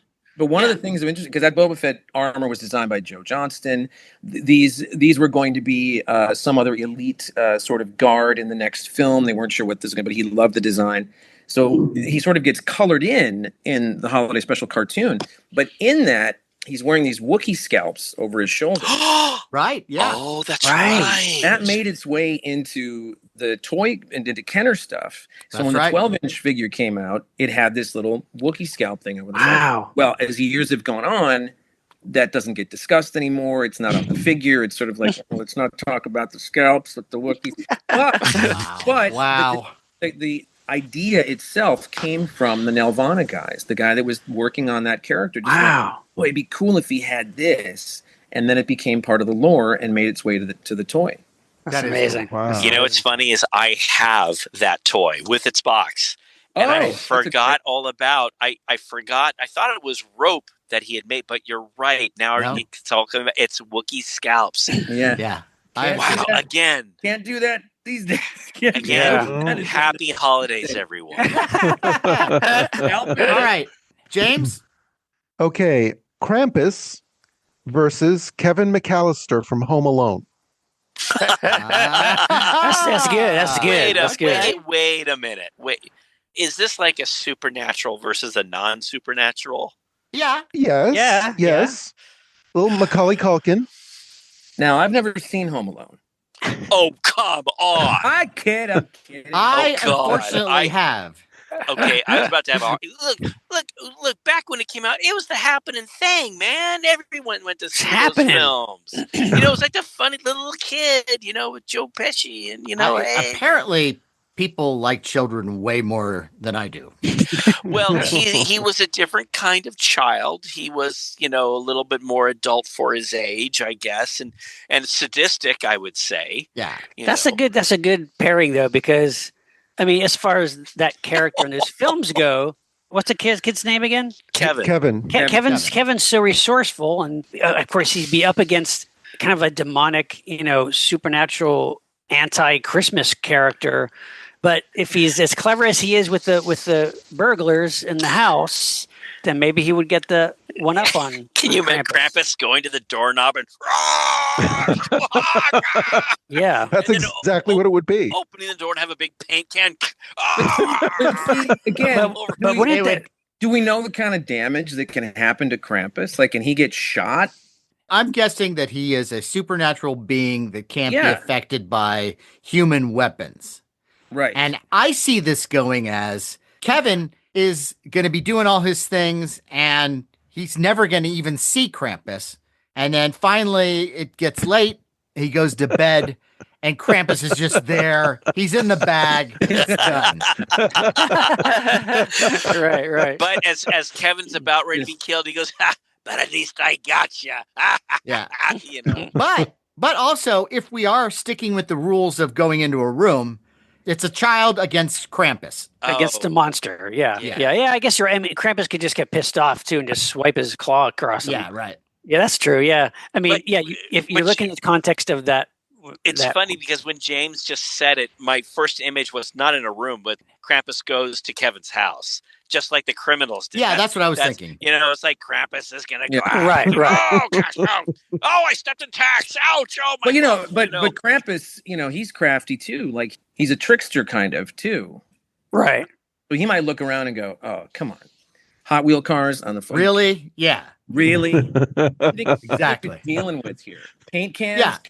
He's going, I invented all this shit. To me, it makes it, I think it would, I'm not saying that, I mean, Krampus would have these things happen to him and he would get angrier as time progressed.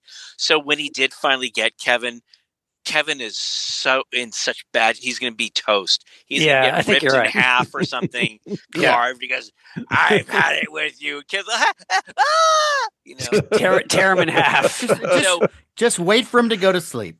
Yeah, and look, and then just bite his head off. I think it's an amusing thing to think about. I do think Krampus would hurt himself a bit, but ultimately, at the end of the day, I think Kevin is toast. I agree. And you know what? I think Good riddance. Thank you very much. It used to be fun. Kids. How many kids did you know back then would always go, they're putting their hands on their face, and that was a standard thing. Wasn't that great? Wasn't that a fun time? But it's weird. It was like it made you miss Where's the Beef? Oh, I really. like that old lady. I thought she was fun. Yeah, because it never got old. Yeah. Okay, the Where's the Beef lady against Krampus. Okay, so I guess are we all I agreeing? vote for the lady. Are we all agreeing for Krampus. James? Yeah, Krampus. but Krampus. Kevin would give him a run for his money, but then would. ultimately Sure. Krampus My would. answer is Krampus, and I would help. Right. Nice one, James. Wow. Okay, Help him. Matt, All right. back to you. I've got a 3-way fight. Uh-oh. Ooh, as soon as you say And it's a big one. It's a gang fight. Okay. Okay. It's a gang fight. You're going to need a big room. Okay. Santa's elves Okay. versus Oompa Loompas Oh, versus the 7 dwarves. you're That's kidding. good. That's good. Wow. Well, in fairness, you could only have 7 Oompa Loompas and 7 elves, right? Not necessarily, but let's say that. Okay. Can the dwarves have their pickaxes? Yes. Mm. Yeah, right. Okay. Hands down, the dwarfs would win because these guys are miners, not young people. They're like working in the caves You're right. and You're digging right. for diamonds. And, they've been around. Most of them have white beards, which means, they've gone to the local brothel or something, and they're The local dwarf. Wow. No, it doesn't have to know. be. I In the forest? Well, This is news to me. no, this is come on. This is. I think they probably know what grabbed was one like of the an deer in the abomination. neighborhood. Look. This is medieval times, people. Don't be so freaking innocent. Okay, look in your local town. You had the guy who does the horseshoes and the blacksmith, Blacksmith, and village right? idiot, and the Village leather guy, the wise woman. and then you had a brothel and where everyone visited. Well, I think the brothel would have been one woman. Okay. Be that as it may, The brothel's name is Lucy. Look, my point is, as much as I love the elves, they're building toys. Okay, they're toy makers. Oompa Loompas, they're making candy. The dwarves are out, digging in. Yeah. Also, the Oompa Loompas were they were terrorized and forced out of their land, right? Yeah. So they didn't fight back. They were easily. They're pushovers. Yeah. I like the Oompa. Yeah. They're angry. I mean, they're angry. They're weird. I think. Wait, you're saying the Oompa Loompas are angry? I'm saying the elves. I just kind of push aside they're gone in the first minute and a half of this. Fight. Right.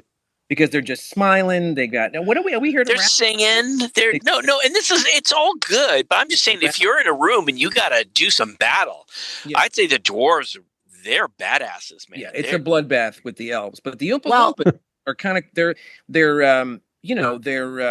sinister. Yes, they're sinister. They're sinister, and they don't mind when a kid gets hurt or when something. So there's a dark in their souls too, and maybe they're angry because they got pushed out of their land.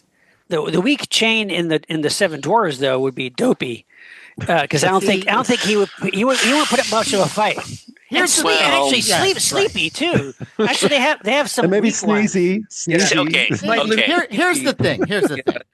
This is one of the scenarios that I see. One is that Santa's elves and the Oompa Loompas join up at first to take out the dwarves. Okay. And then they turn on each other. And the problem with the elves, I believe, are the only supernatural beings. So they might have some wherewithal. But if you have those little spindly legs and arms, that you might just be able to just go and just crack it. Oh, yeah. But they're also Santa's elves, which is the equivalent of being in a happy cult for most of their lives. Happy cult. Yes. They go into every scenario thinking, hi, we could be friends. And then it's like, boom.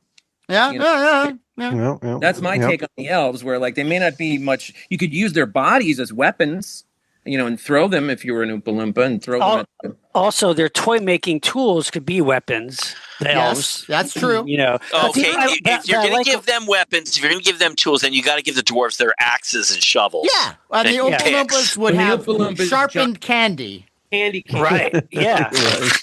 Candy swords. But wait a minute. So the dwarves, you guys hit upon some of the faults with the dwarves. And that is, so you've got Sleepy, you've got Doc, you've got Dopey. Opie. I have no a feeling Opie. that if it were just 7 regular dwarves who are just, they're all tough and they're all miners. If you didn't have this weird group of personalities, it would be easier. But the fact that you have all these weak links. Yeah, you're right. You're right. Sleepy will be taken out. No. It's a problem. I have one word for you. One word that would save their asses. Grumpy. Grumpy would go berserk. He's the berserker of the group. We might have something there. And I know what you're saying.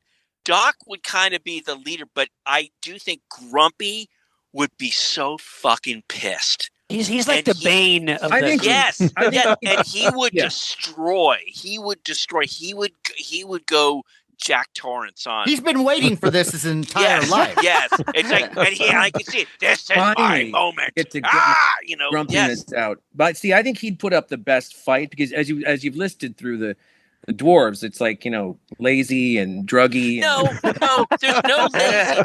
There's a couple of dwarves that are going to do anything. So I'm leaning toward the Oompa Loompas. They're fighting as a unit. They're like get caught. What Matt said about if they team up to get the dwarves and then it's the elves and the Oompa Loompas. They're not going to team up. They're not going to. No, I know. Tag team. They're not going to team up. Okay, let's say they don't, though. Let's say they don't. Just because you think, they're in a room. Well, Sleepy's. If Sleepy's put in a room and says, this is going to be a fight to death. He'll wake up. He's not going, But he'll say, just let me, can I take a quick nap before we fight? Is what and Bashful, gosh, I can't fight. If their lives are on the line, they'd all look at Grumpy, and Grumpy will look back and go, guys, let's stick together. Let's do this. And that would bring them all together because they've been working together for years. They know each other, like Grumpy the four of us know each other. That's right. We know what. We're not paying enough attention to Dopey because I think Dopey, his thing is he's dopey because he's mentally ill. And so I think the mentally ill part would kick in. And he'd be like, no. And he just like full on, once again, cuckoo's nest. Beloved fairy tale has been. You put a hockey mask on Dopey, right? Jason, that's it. We dig deep. We love these things. We dig deep. We analyze. I mean, of the 3 groups, I want the Oompa Loompas to win. I think of all of them. But it'd be like, what do you get when the odds are not? Then stop the fight for a song. Right? Yeah. And that would make the others freeze. Like, what the hell? What are you doing? Yeah. Yeah. And they'd finish the song, and then when they're they're just mesmerized, they'd get kicked in their little dwarf nut.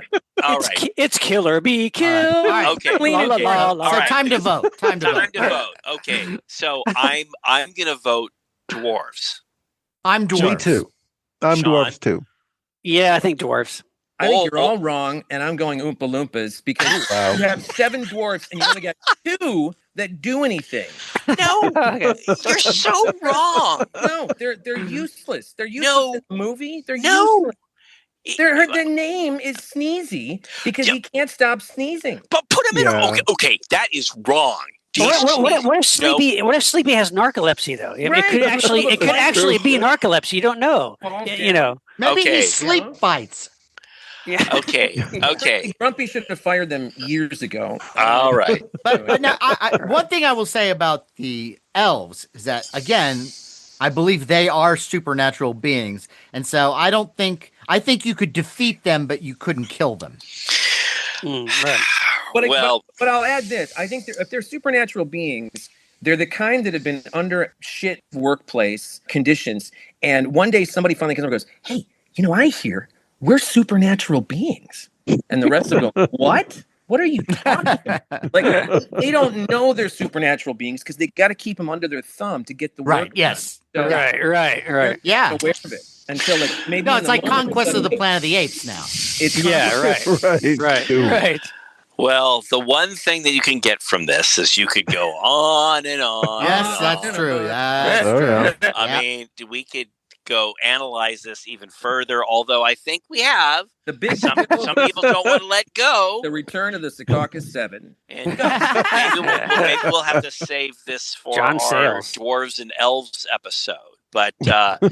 this has This been is a good one. Yeah, this is good. Yeah, it's but, fun. you know, but what do you say we do a lightning round, huh? Lightning round. Yeah, Yay. do Each throw a couple. of them. Just Okay. Yeah. throw Yeah. a couple Go for out it. there. So just kind of a quick thing. No really analyzation. So why don't you give us a couple, Jason? Oh, me? Go first? Yes. Okay, all right. Well, here Give we us go. a few. Give us a couple. How about, I believe the name is Jadis, the Ice Queen from Narnia. Ah. Okay. Okay. Yeah. Good. Okay. Jack Frost from Rankin Bass, the Rankin Bass Jack Frost. Oh. Oh, The Rankin Bass Jack Frost. Wow, that's a good one. I Boy, need to know more about the Narnia lady. Well, she's evil. Frost. Is she like a witch? Yeah. Yeah. Witchy Okay. thing. Does she control the weather? I don't know if it's the weather, but she can certainly freeze you. You know, she Yeah. Okay. Jack Okay. Frost But does. and she's also like genuinely evil, whereas Jack Yeah. Frost is Right. not. He's a nice guy. And she Yeah. turns people into stone too, right, Jason? Does she And turn she's people? hot, too. Yeah. Well, Yeah. yeah. I'm going with the hot witch. Well, Me too. and Yeah. It was Tilda Swinton, right? yes, and she's Yeah, yeah. great. Tilda Swinton in the film, yes. She's Yeah. great. Yes. Yep. Yeah. I Yeah, mean, I'll Jack go with Frost her. Tilda is Swinton. nice. I'm with Tilda Okay, Swinton. and Yeah. for listeners, if ever a white witch comes to you and offers you Turkish delight, don't eat it. Okay. All right, what's Jason. another one, Another one. Jason? Give us another one. Come back to me because I have another one. And All right. How about this, really quickly? Okay, how about this, guys? What if you take two narrators? One from Santa Claus is Coming to Town from 1970. The narrators S.D. Kluger, Fred Astaire, versus the narrator from Frosty the Snowman, Jimmy Durante. So you have Jimmy Durante? Jimmy Durante, Frosty the Snow. Come here, Fred. Let me fight you. And Fred Astaire. Oh, hey, hey. Santa Claus is coming to town. So you have one is kind of skinny and nimble. The other is kind of like, hey, down low to the ground. So you have these two narrators have to fight it out. Durante. Yeah, Durante's Really? He's Scrappy. tough. He's scrappy. He's been around. He's street smart. He's a street fighter. Yes. Sean, that's he who I won't thought. fight fair. No, Yeah. No, yeah. I Yeah. disagree. I give it to Fred Astaire because the dexterity. Yeah, he could. He got the moves. Yeah. Okay. He can dance, but he can't fight. You don't know. I know. Sean, it's funny. I think, because- yeah. but, yeah, Durante's go a ahead, killer. Jason. What do you think? Jimmy I Durante's know. a killer. He's killed. All right. So, okay, how about this one? I mean, we brought up the Star Wars Christmas special. What if you had from Rudolph the Red-Nosed Reindeer, classic 1964, Yukon Cornelius versus from the Star Wars Holiday Special, the Grandpa Wookiee.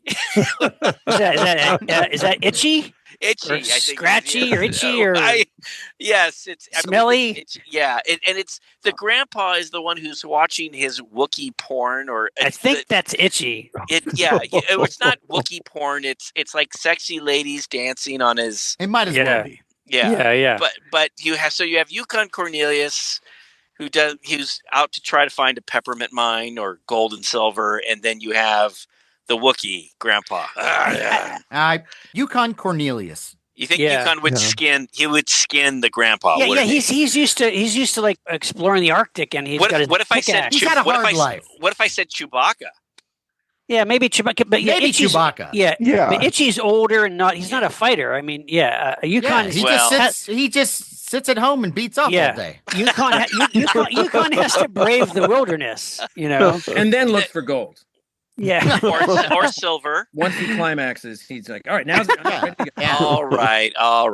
Right. Well, there's a That's couple. good. Jason, do you want to give me another one? Okay, so what I was thinking, and this may be too inside baseball, but Matt will certainly get it. The Abominable Snowman movie, Right. Nigel Neal. versus Right. the Yeti in Doctor Who. Okay, Oh. I don't know that. I don't know that one. Because there's more than one snowman in the film, we believe. Yeah. And Now- then you've Yeti that are, you know what they are. But But the Yeti and Doctor Who are robots. they're alien. They're alien-made That's robots, right? That's right. They're part of that. They're controlled by that, what you call the consciousness thingy. The Nestine or Not the Nestine. That's the Autons. oh no, you're right. Yeah, the great consciousness. the great intelligence. Right, Yeah, right. yeah. I'm going with Doctor Who Yeti. Robots. I'll go with what Matt says because I haven't seen it. Yeah, because I think the Yeah. abominable snowmen are inherently peaceful creatures that just want to be left alone in the film, and the Yetis, the robot Yetis, can be programmed to kill very quickly. So yeah. Okay. Oh, that Right happens. Nice. Right. Okay, Sean, how about you? Why don't you give us a couple? Okay, here's a couple. Pegasus from Clash of the Titans versus King Moonracer, who rules the Misfit Island of Misfit Toys. Hands down. Oh. So Hands down. he's kind of like a Griffin No. lion versus Pegasus. No, They both- hands down, it's King Moonracer because King Moonracer, he's a lion. He's with a lion. wings. right? So Yeah. Okay. I see he would fly after Pegasus and he'd jump on its back and Bite him. wreck- Okay. Oh yeah, It's the He food would- chain. I think that would be cool. That'd be cool battle. Pegasus- Yeah, that's a good one. Pegasus is designed to go into battle. I mean, that's Yeah. And he's very very agile, very powerful king. Yes. Yes, but if we They all know remember to in classic Rudolph the Red-Nosed Reindeer, when they come into the No, I throne know and the he throne. says, "Come closer," and I always feel he goes, "No, closer still," because he's a freaking lion. But is he? with But is he? wings. Is he a warrior? I think he's saying, "Closer still, I can't see you. I've He's nearsighted. for decades, and my hips are gone. So you wouldn't mind moving a little closer." No, okay. Okay, now, all right. Is he a misfit lion? No, No, he just not- he just rules the Well, island of the but he's- Misfit But Toys. he's got And- wings, and so what that does is he kind of eat? effed up. What does It's kind of messed up, but You don't know his backstory. He's not. I don't think he is a misfit lion. I think he's the perfect killing machine. Yes, he eats seals and reindeer. Anything that's Polar bears. It's like I yeah, love all it's these alive creatures out there. In But- this show and that I of didn't course- know were eating innocent animals. All these How, Jason, the freaking henchmen it's the toy I know, spotted but I elephant. thought he was That's an not animal that alive. just didn't need to eat because he hung out with No, fucked up no, boys. he has to eat. Nobody He's a does live that. And you don't creature. know if he's magical. Yeah, I think he's. I think he's magical in some I way. think he's but, He's like, he got like a Yeah. birth defect. but so is Pegasus. He's a So. But lion. he's the leader. A He's birth the leader. Well, he's and- got and I wings. think he's probably Lions don't have wings. He has a crown. He's a king. He's a King leader. and a god. Yeah, on his island. he's a tyrant. He keeps those toys in line. Got an iron rule. Listen, all of those toys could be fixed, but he ain't gonna do it. No, Right. he That's likes them true. just the way they are. Yeah. Oh yeah. What did you hear about my wheels? Oh God. Yeah. Oh, sorry. I placed an order, and it should be here next year. Yeah. Every year he promises them. every Yeah. Try to get away from here, shitty train. Oh, sorry, you can't fly away, parrot who swims. Yeah. Oh, or the He's cowboy got that's on the equipment ostrich. to fix all of those toys. He's been hoarding it underground for years. Look, He okay, just so wants a bunch of slaves on a freaking island. look, this is the King Moonracer backstory. This is what we never got. But if, Yeah, I want that movie about King I you want know, that. the funny thing is we Like have Animal Farm. we have all of those great figures that were made. Yeah, they're of, beautiful. Yes, we Rudolph, do. Okay. By Plain Mantis, and we set them on the Sally's tree, always and we crying. do a whole Island of Misfit Toys. Yeah, section. so do That's we. one I of our know. favorite figures. Yeah, I know. So, It's Sean, great. that's a great one. Okay, here's another quick one. Go. The Human Torch from the Fantastic Four versus the Heat Miser. I had this too, Sean. Really? Oh. Nice. Yeah. I mean, Human Torch can fly. Heat Miser, he can shoot. Fire too. But would it be a draw though? No. James, Heat miser. James, what do you think? Human Torch on What- this. Because I mean, Heat Miser sits on his throne. He doesn't. Human Torch he's a fighter. He's got challenges. He's got experience. Heat Miser is just chubby, and he's sitting there, and he doesn't have anybody questioning him. Yeah, no, it's Human Torch. Being. The lazy characters of Rankin Bass. the island of lazy characters. Oh, yeah. So Matt, I want to go saying, to that place.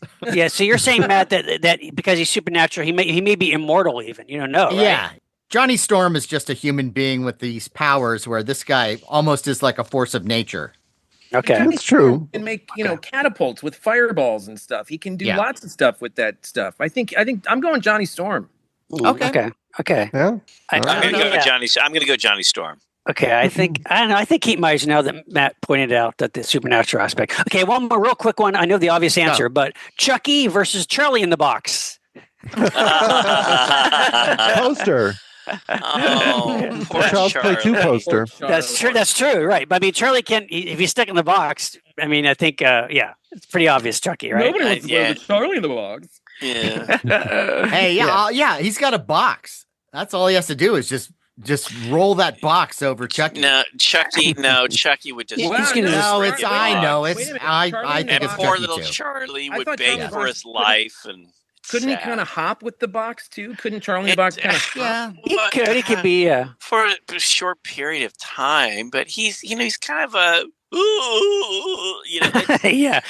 I mean, Chucky's so sadistic and cunning. Yes, it's funny, Sean, to think about, but it's no contest. Right. Okay. All right. So those are mine.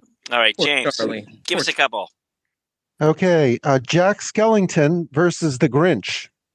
Ooh, that's good. Ooh. Jack Skellington is so well-natured, and the Grinch is so mean that Grinch would seem to have the advantage. But Skellington can, he's got he's very mobile. Abilities. He's got supernatural abilities again. He's the Pumpkin King. He can do magic and conjure things and change his appearance, and I don't think unless there's another backstory that I've missed for all these years on these shows. Did the Grinch have any kind of no, he's not supernatural. And I assume this would be before his heart grew 2 sizes. He was in his Grinch mode. And this is also Grinch from the animated series, the animated cartoon, not the Jim Carrey. Right. Not the Jim Carrey, no, or the other CGI Grinch movie. Right. Skellington. I do Skellington. Yeah. I think he's too mobile. I guess I agree. Okay. And then finally, the Chipmunks versus Bing Crosby. Wow.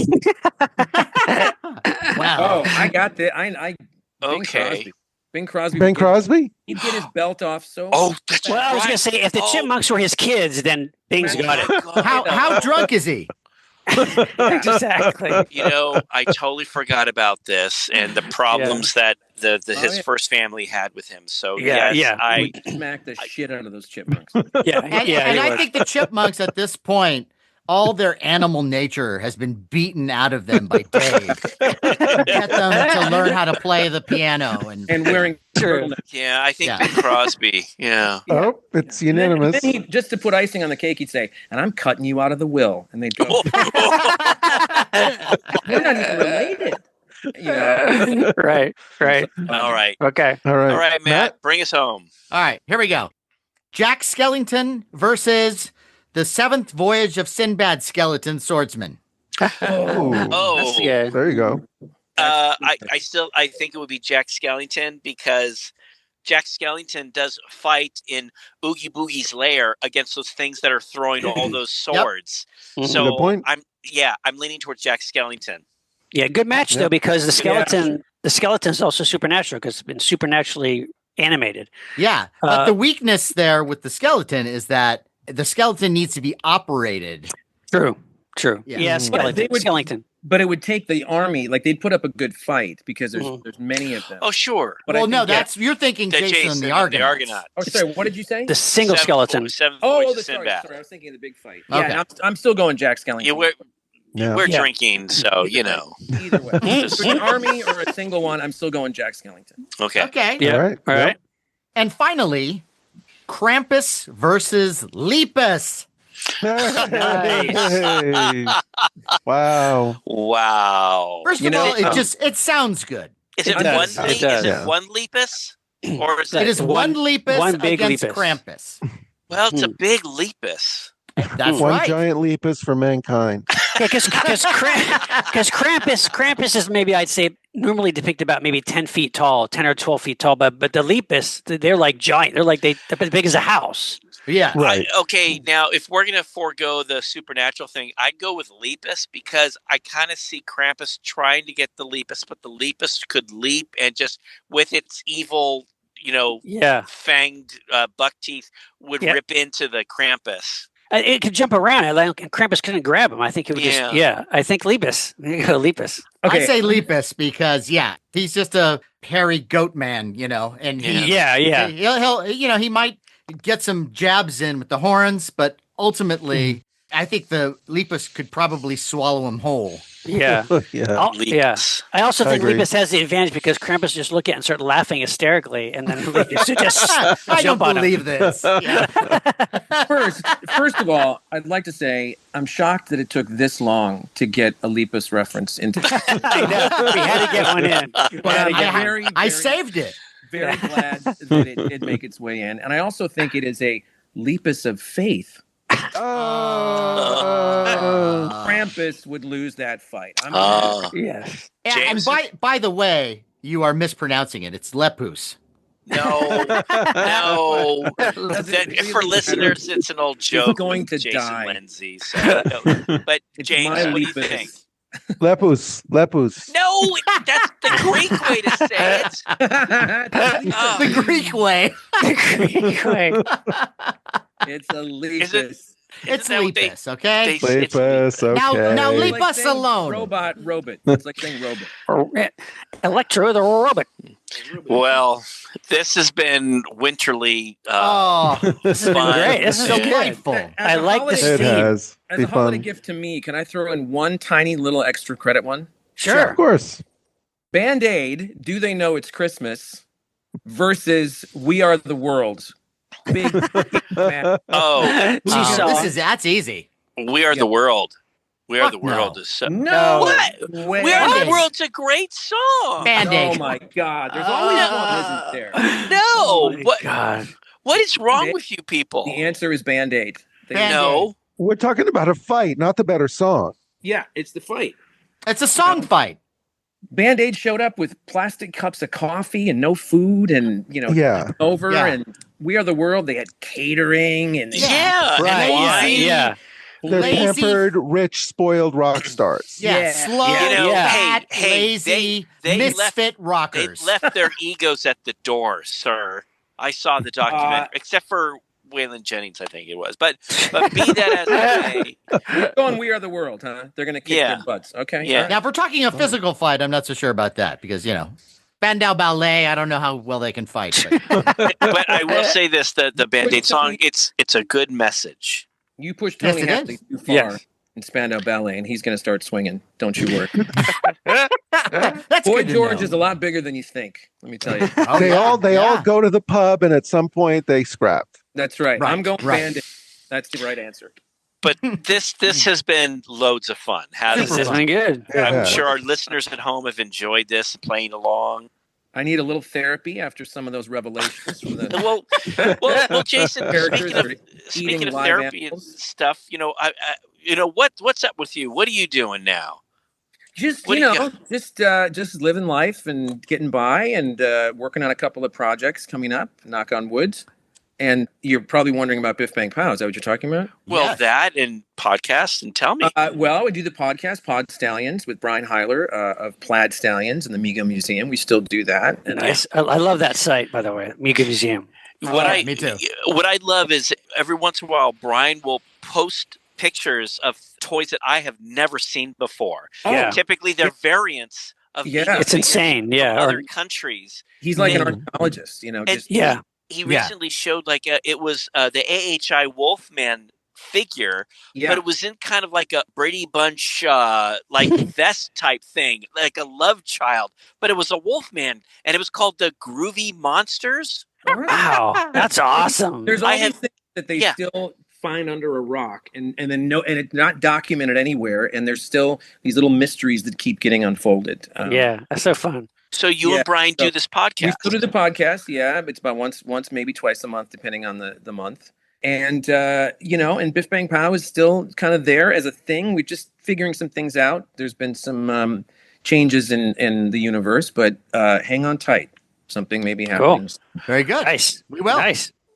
Thank you, guys. This has been a lot of fun. It's great to see you guys. I wish we Yes. were in the room together, but it's nice to see you all. Yes, it is. Yeah. Yes. See you. Likewise. I can never see Matt enough. So this is just That's true. This is like our holiday party. yeah. Yeah. Well, I've been Sort drinking. of. I don't know about you guys, but I'm Oh yeah. Oh, Going I'm nuts. Yeah. Going I'm nuts. drinking the Yeah. hard stuff right Yeah. here. drinking. Oh, yeah. I dusted off my Zimas. Oh, you finally did, huh? You finally Yeah. cracked those open? Yep. So once again, guys, thank you so much for having me. It was a delight. I'm always flattered to be asked. I'll be there. I'm always happy to be like the George Gobel down the fourth or fifth on the couch. But I'll be there. That's the thing. I will be there. I'll pick up the phone. Some guys won't, but I will. And here I am. Thank you guys so much. Well, thank you, Jason, for being with us and Yeah. help ring in the holiday. What do you guys Yes. say we raise our glasses and toast? Yay! Yes. Toast to Cheers. Jason Lindsay, to holidays, and who would win Winter Edition? More, please. God bless us, everyone. Tiny Tim against the Lepus. Time for a listener shout out.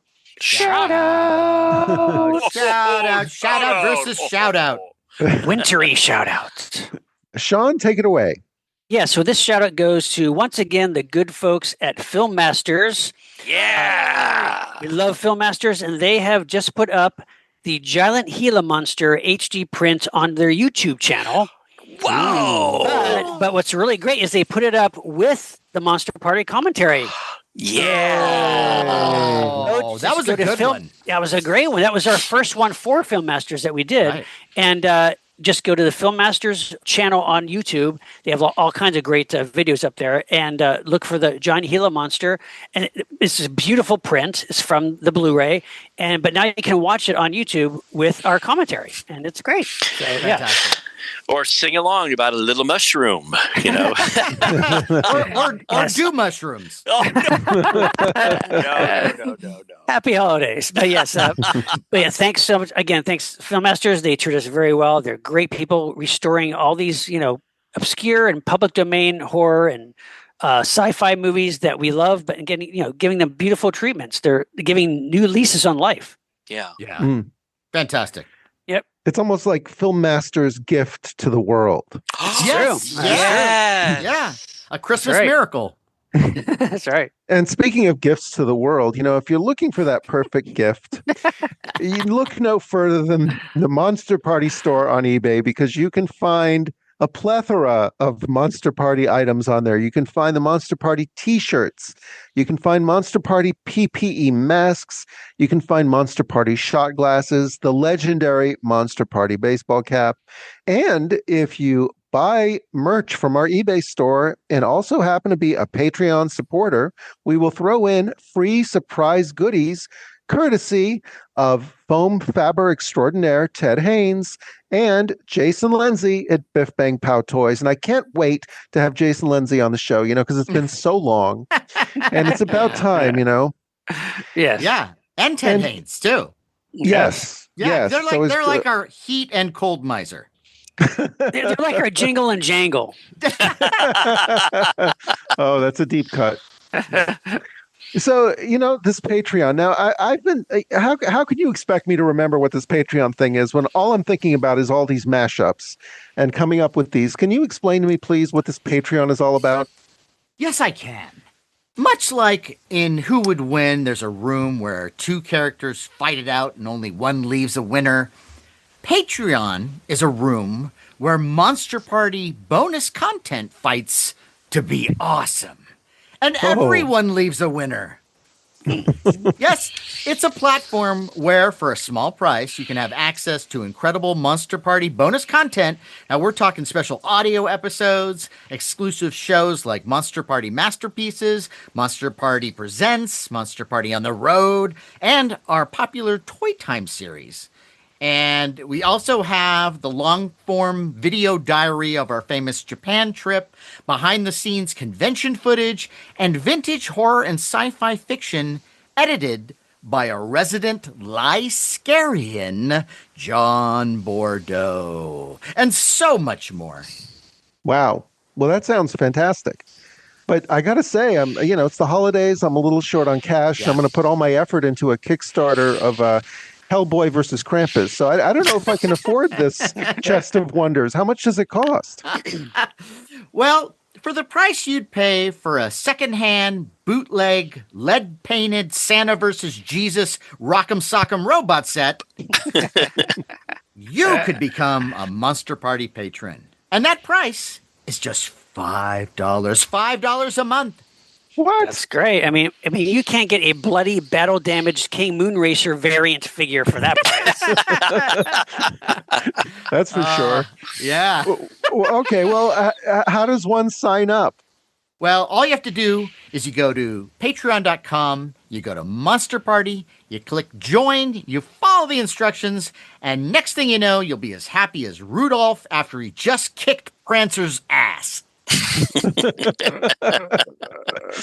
And speaking of Prancer's ass, we are also on social media. We are on, I don't know, we're on Facebook at Monster Party TV, YouTube at Monster Party TV, Twitter at Monster Party HQ, and also Instagram at Monster Party HQ. And hey, if you want to give us a special gift at any time of year, we'd love to hear your thoughts. Please write a review.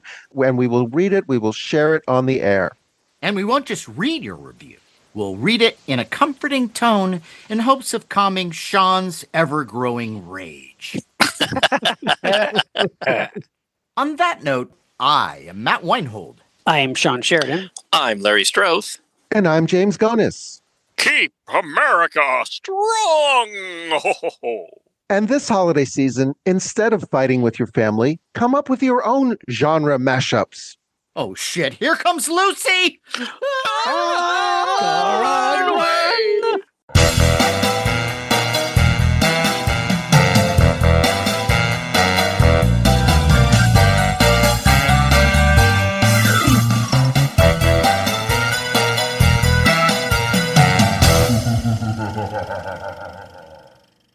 He just got a new computer and it's Hasbro, so.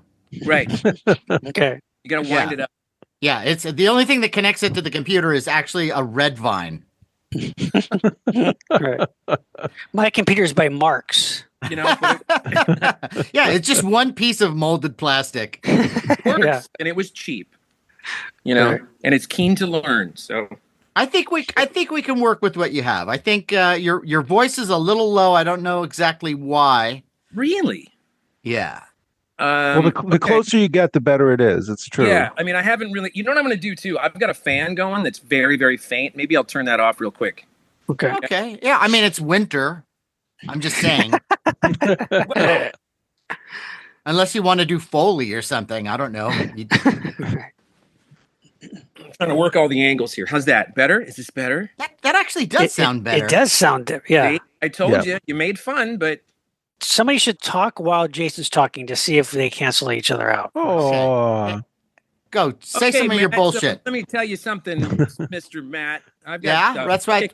phone to What do pick with you. Yeah, what would that be? Yeah, just go ahead. Just try to The jump in. dinosaurs Try to jump in and see never what got happens. hit with an asteroid. That was the issue. The asteroid thing never happened. Okay, yeah, but Yeah. I disagree with you. I think that you're lying, not and I lying, think this you're- is you're all wrong. just an Okay, it's internet good. smear. That's Okay, I think right? it's good. I don't think you're canceling each other out, so that's I good. didn't. I didn't Yeah. get yeah. Sounds good. Sounds Okay. good. I was improving my head off. it. That was some. Now you know what? That was some fine work. Thank you. Thank you. It's been a while. And Matt, Whose this is LENZI is it anyway? I don't think we're gonna lose a We're not rondo going to. No, we're over this one. we're not going to. No, we're not going to win a rondo over this. And we're not Mine are- gonna win one either. yeah. No, yeah, that's No. right. mine are all holiday characters versus a Gilmore Girl. You know what? I want to know this one. Yeah. Let's discuss That will win the rondo. Yeah. I have a rondo. Yeah. Yeah, He does? yeah, Oh, yeah. yeah. You Oh, know, yes. yeah, we You know, know. yeah, give We it to- know. We know. all have a Jason. rondo. Yeah, Of that's some right. way. You know, it's funny. I've seen it. I've touched it. I don't know if I didn't realize. I forgot I mentioned it. I didn't know if I. Oh no, you mention it every time, but that's Oh, I okay. do. Because I love to hear. I love to hear. Rondo. Hi, I'm Justin Lundy. Do you know? Here's my rondo, by the way. I apologize.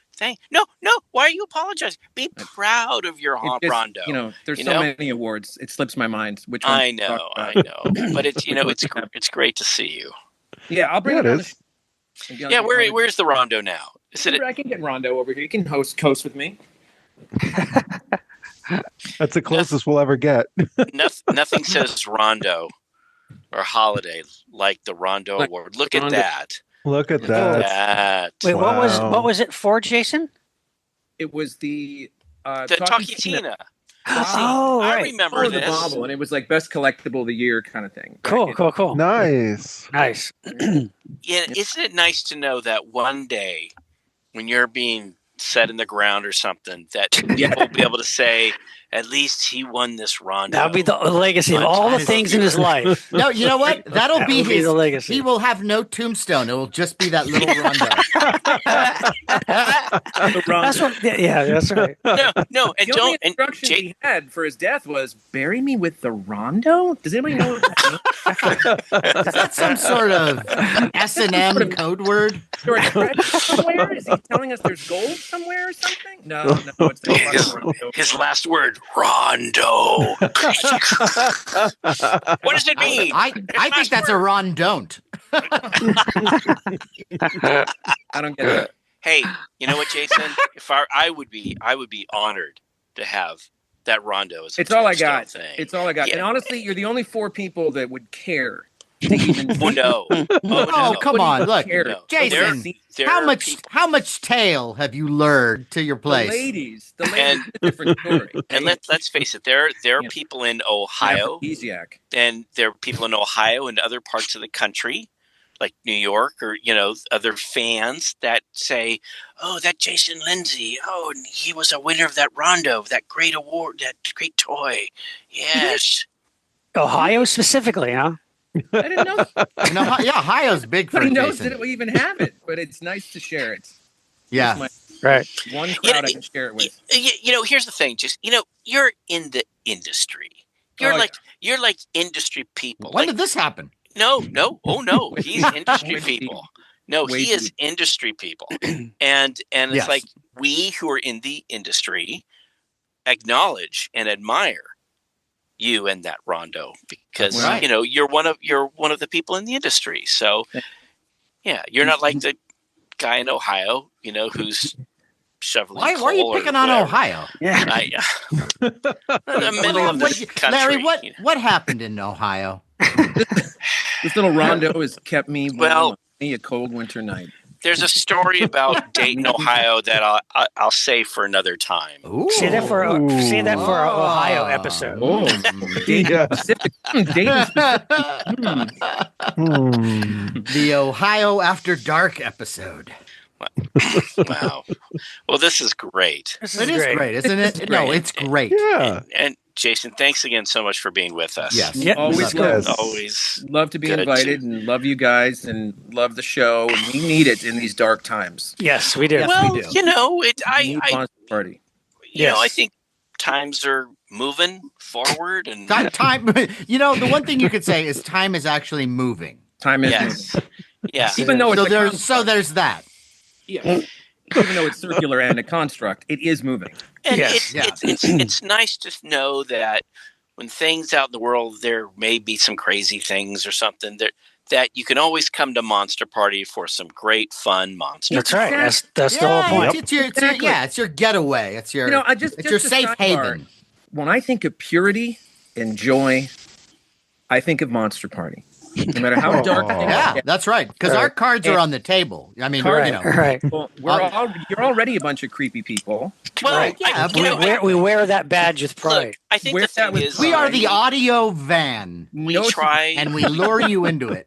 we try to continue to have that that What awesome audio sense band. that sense of wonder, the love of monster science fiction, fantasy, Yes. and horror, Yeah. and just try to share it. And look, we disagree about, And we've been certain doing it since things. 2015, folks. No, All done. 2013, sir. 13. October. There you go. Yes, Sir. yes. But it's all Sir. done in the spirit of just loving stuff you love and Right. nothing getting weird and creepy. So Right. Look, Well, sure. cool. Every once in a while, we might, look, we've toned down, like no one's a clown anymore. Everyone's entitled to their own opinion, and that We kind know of who's a thing. clown. No, there are no clowns. Although I just found out that a former guest of ours said, "Oh, it's my wish to have Larry call me a clown." And it's like, no, Well, I if don't he want to asks call for him. it, you should No, do it. no, Yeah. I don't want to call someone a clown falsely because. Oh, I missing see. something I with the see. clown Yeah. thing? What's the clown thing? What am I missing? Oh, Well, Joe back in DeRosa, the bless his early heart. days, yeah. When Larry was off his meds, Yes. it's Well, you said Joe, we had a wonderful comedian on. His name is Joe DeRosa. He's a very funny guy, lovely Okay. man. Okay. And we were talking about something, and he just went into something that was absolutely ridiculous. And I just called him on it, and I said, "What are you, a clown?" And Matt felt like it came out of nowhere or something, but I thought there was justification. Well, for no. Pretty That's not the problem I had. I don't mind you calling somebody a clown, especially if it's a comic or somebody who can roll with that kind of stuff. My thing is you got to be careful where you use it. And also, it got to be a thing like after that first clown, then it was like your version of "I'm a wild and crazy guy." Like, Yeah. Right. I didn't know everybody's a clown now. Yes, yeah, the most wonderful interview. It's like there's Tom Holland, and then and I was waiting for him to call him a clown. No, Now, see, I wouldn't. the way that I remember it was that you didn't directly call him a clown or ask him if he was a clown, but you said something that you said like, oh, like something like if some clown thinks that, it's like, wait a second, did he just call our guest a clown indirectly? That's how I remember it, but I may be remembering it wrong. You don't remember me saying, "What are you, a clown?" You don't remember that? Your memory's better than mine, so I'll take yours for. He's got What a whole kind of- diary. happened to, He's got don't whatever challenge happened him to, on these facts. Go to the transcripts. Whatever happened to Joe Bossanova, whatever his name was. Joe DeRosa, I'm sure he's still doing. We'd He's love at to the have him on the circus. show again. Yeah. He didn't kill himself or anything. The No. last time Lounge we tried to music. get him on, he said that he would love to come back on, but it's just it hasn't lined up. Matt was on the cusp of the comedians of the day, and he was like rolling with the big wigs and stuff. Yeah, And so the with funny the thing big is wigs. people, No, and so as comedians do, they travel all across the country, and they've got to do their shows. They got to work on material. And so he's a mover. Joe, Yeah, Joe, he's a mover doing and a shaker. shows. Yeah, and so it was great that Matt, with all his knowledge and all his reach, he can reach out and grab someone like that. But I'm sure he we'll have kept him back. The clown incident he didn't walk away from it. No. He came back. But He came especially like with comic, most comics are gonna laugh at Larry, not with him, at him. Right. And so, and we had a lot of listeners that got a kick out of that, which I understand. My only thing was that all of a sudden now it's Larry's catchphrase, and then you ring a bell, and the clown of the week, siren. So basically, nobody here likes it when I call people clowns. So No, just pick and choose. That's all I have to say. No, clown is gone. Clown is No, gone. just We'll see. save it for special occasions. see. Save it, right? No, Yes. the only way I'll say clown Eke it is out. like, Kinda and then eke it the clown in this movie got scary. That. Got it. Okay. That's different. All right. All right. We should. Let's start. Maybe this. we should No, start let's this keep talking about god-awful clowns. thing. Now, Oh yeah. Let's. before we even push the boat out, I'm going to go easy at first because the last time I did a versus thing, it got pretty hairy. I may not have And gotten what do you mean? What by do you mean? I mean, I may not have quite gotten the rules 100% correct. I think I've got it down now. Well, what do you think they are? I Like, had we an should- hour conversation with him last night. Oh, an hour. Yes. Okay, so I think I know what you mean, Jason. I think what it was there was a couple that you chose that weren't necessarily in the horror sci-fi genres. something like that. Yeah, Or it was maybe like, with the what if tagline, Quincy did Okay. the Quincy Courtship of versus a Fatty's Banachek. Father? Now look. but I have Now- kept this mainly to the Iran-Contra scandal. We learned a lot about Lucy and Peppermint Patty today. No, we sure That was did. good. man. That was fun. really That was good. super fun. You know, my favorite though was King Moonracer that Sean brought up. You know, Yeah, that Sean, was great. I wrote down, I do love that character. I really love I that wrote character. down King Moonracer. That was like one of the things on my list, but I started to go off on this other list. I started to just go over other things, and that was one I wanted to do. And that was a perfect one. Moonracer and Pegasus. That's awesome. I did have something that was similar to yours. I had the Puppet Master dolls versus the Misfit toys, and it was the same type of thing. Oh, Just you know, it was the same type of thing, just to see them slaughtered. Oh, God. and that Matt, that's funny because I had the Puppet Master dolls against the wooden soldiers. Oh, that's good. That's a good one. Oh. Yeah. Again, they would be slaughtered. Yes. All Yeah. they need is torch. True.